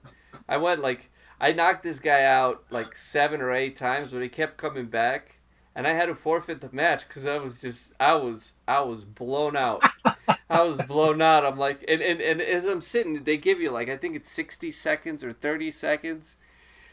To actually take a break, nice. Between Yeah. rounds, and I'm sitting there, That's dude. cool. I'm like, fuck, don't get up. And finally, like, he beat me with just sheer, like, he didn't want to get knocked out, dude. It was just endurance. He destroyed me, and I didn't want to pause it because I felt like if I paused the game, this would be bullshit. Like, this is cheating. So I literally, like, I'm like, no, and it's like, oh my god, it's a great workout though, great exercise. Forget a couple of squirts of water. I need to drink some water for like an hour and a half, and then I might come back to this fight. I don't know. As a matter of fact, can I watch as you knock yourself out? Like, come on. That would be really cool though. And then bringing like old school games like out Yeah. and fight like VR? yeah, but fight like the actual characters that you fought. And yeah, that'd be cool. Yeah, Anyway. that was an interesting game. But yes, anyway. This is our show, ladies and gentlemen. Putting We are the over Jawbers. profile. We were the Jawbers. We are still ironing it out, but it's like, I think that's what makes us us. Is the dude that was like, you keep getting small and bigger. I don't know what the hell was going on, but either way, you were having fun, bro. You were having fun. You were like, big D, little D, big D, little D. It was awesome. Going in, going out. I wasn't gonna go there. Yeah. In, out. In, out. For hours. Yeah. Oh, man. That is not as much of a. a good skill as men make it out to be. Let's put it that way. It's still fun. Yeah, but just for one. But but yes, this is putting over the profile. We are the Jawbers. We will be back next Sunday as we put over Inferno matches. Yes. We'll see what we have in store. We know the fire is going to be involved. Yes. Look, I got the red. I'm ready for Inferno. Oh, you were gonna dude. say, get these hands or something. That's what I thought you were going to sound like. What? No, just the light. Just the light. I tell you what, my eyes, dude, they were burning a little bit when I look at screens a lot. I get dry eyes, and as soon as she flipped the red light on, my eyes were just like, it's so weird. Like they're like feel relaxed right now. It's so weird. For red eyes. Yeah, the blue went out, and my eyes just went, oh yes. Oh, there you go. See, you feel better now. I feel better now. We're gonna have fire and brimstone. I'm dropping too. Great. We're gonna have fire and brimstone, and this is definitely gonna feature Kane a lot. Oh, there we go. We might even see him win. I don't know.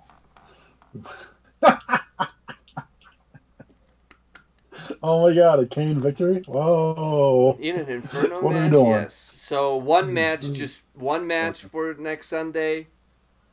Don't watch it. Wait and watch it with us.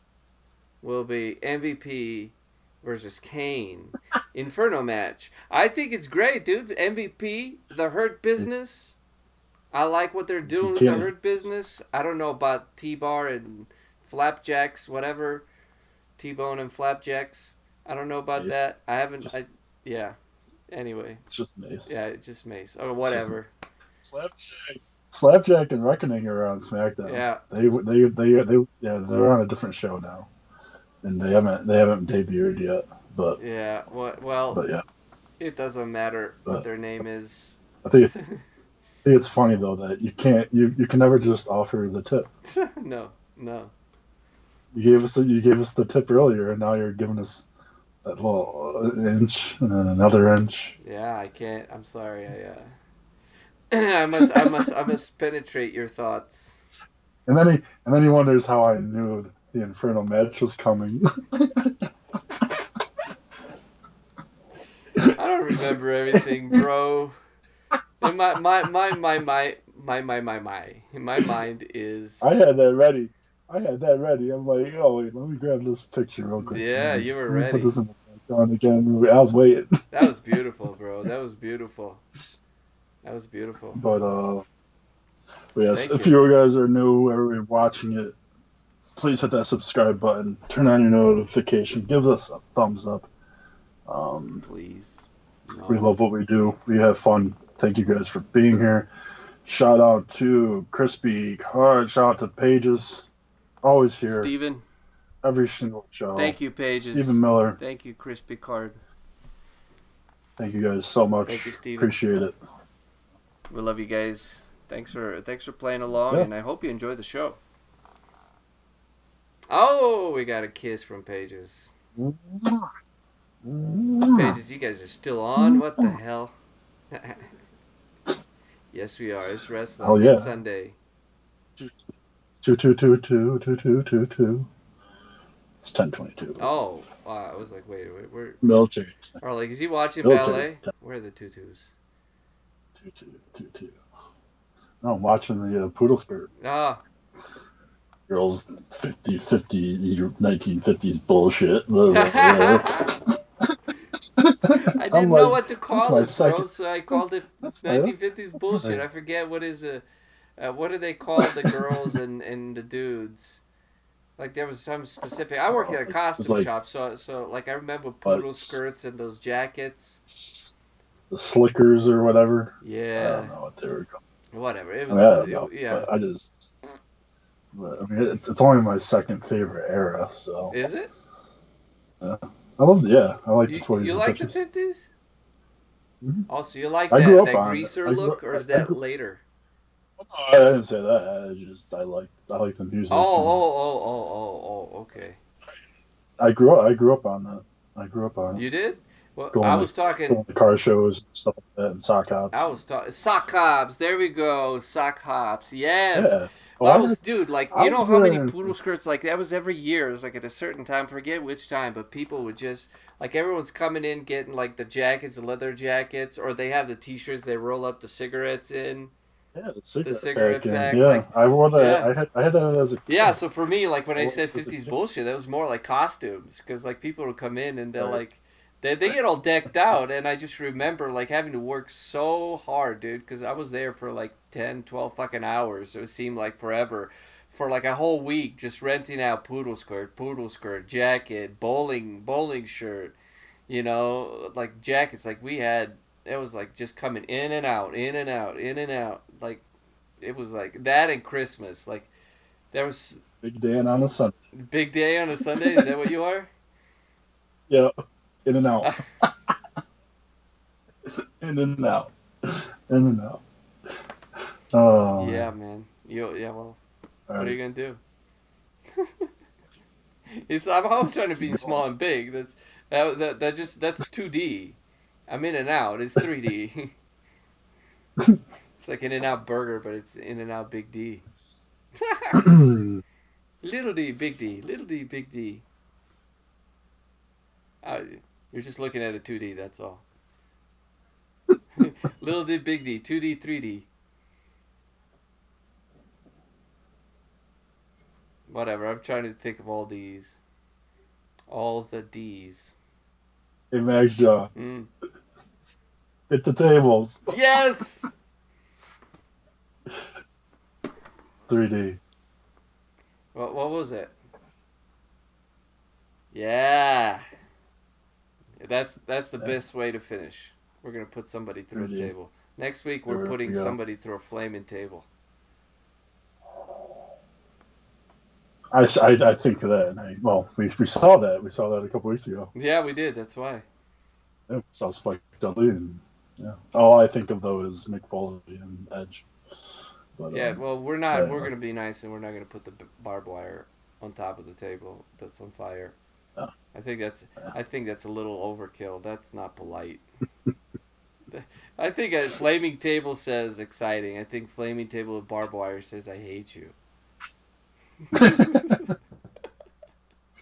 Well, we don't hate you. No, we don't. We just, yeah, we want a pop from the crowd. That's all. We pop every Sunday. That's right. Yeah. We'll be back here next Sunday, 4 p.m. Eastern, or 4 p.m. Pacific, 7 p.m. Eastern.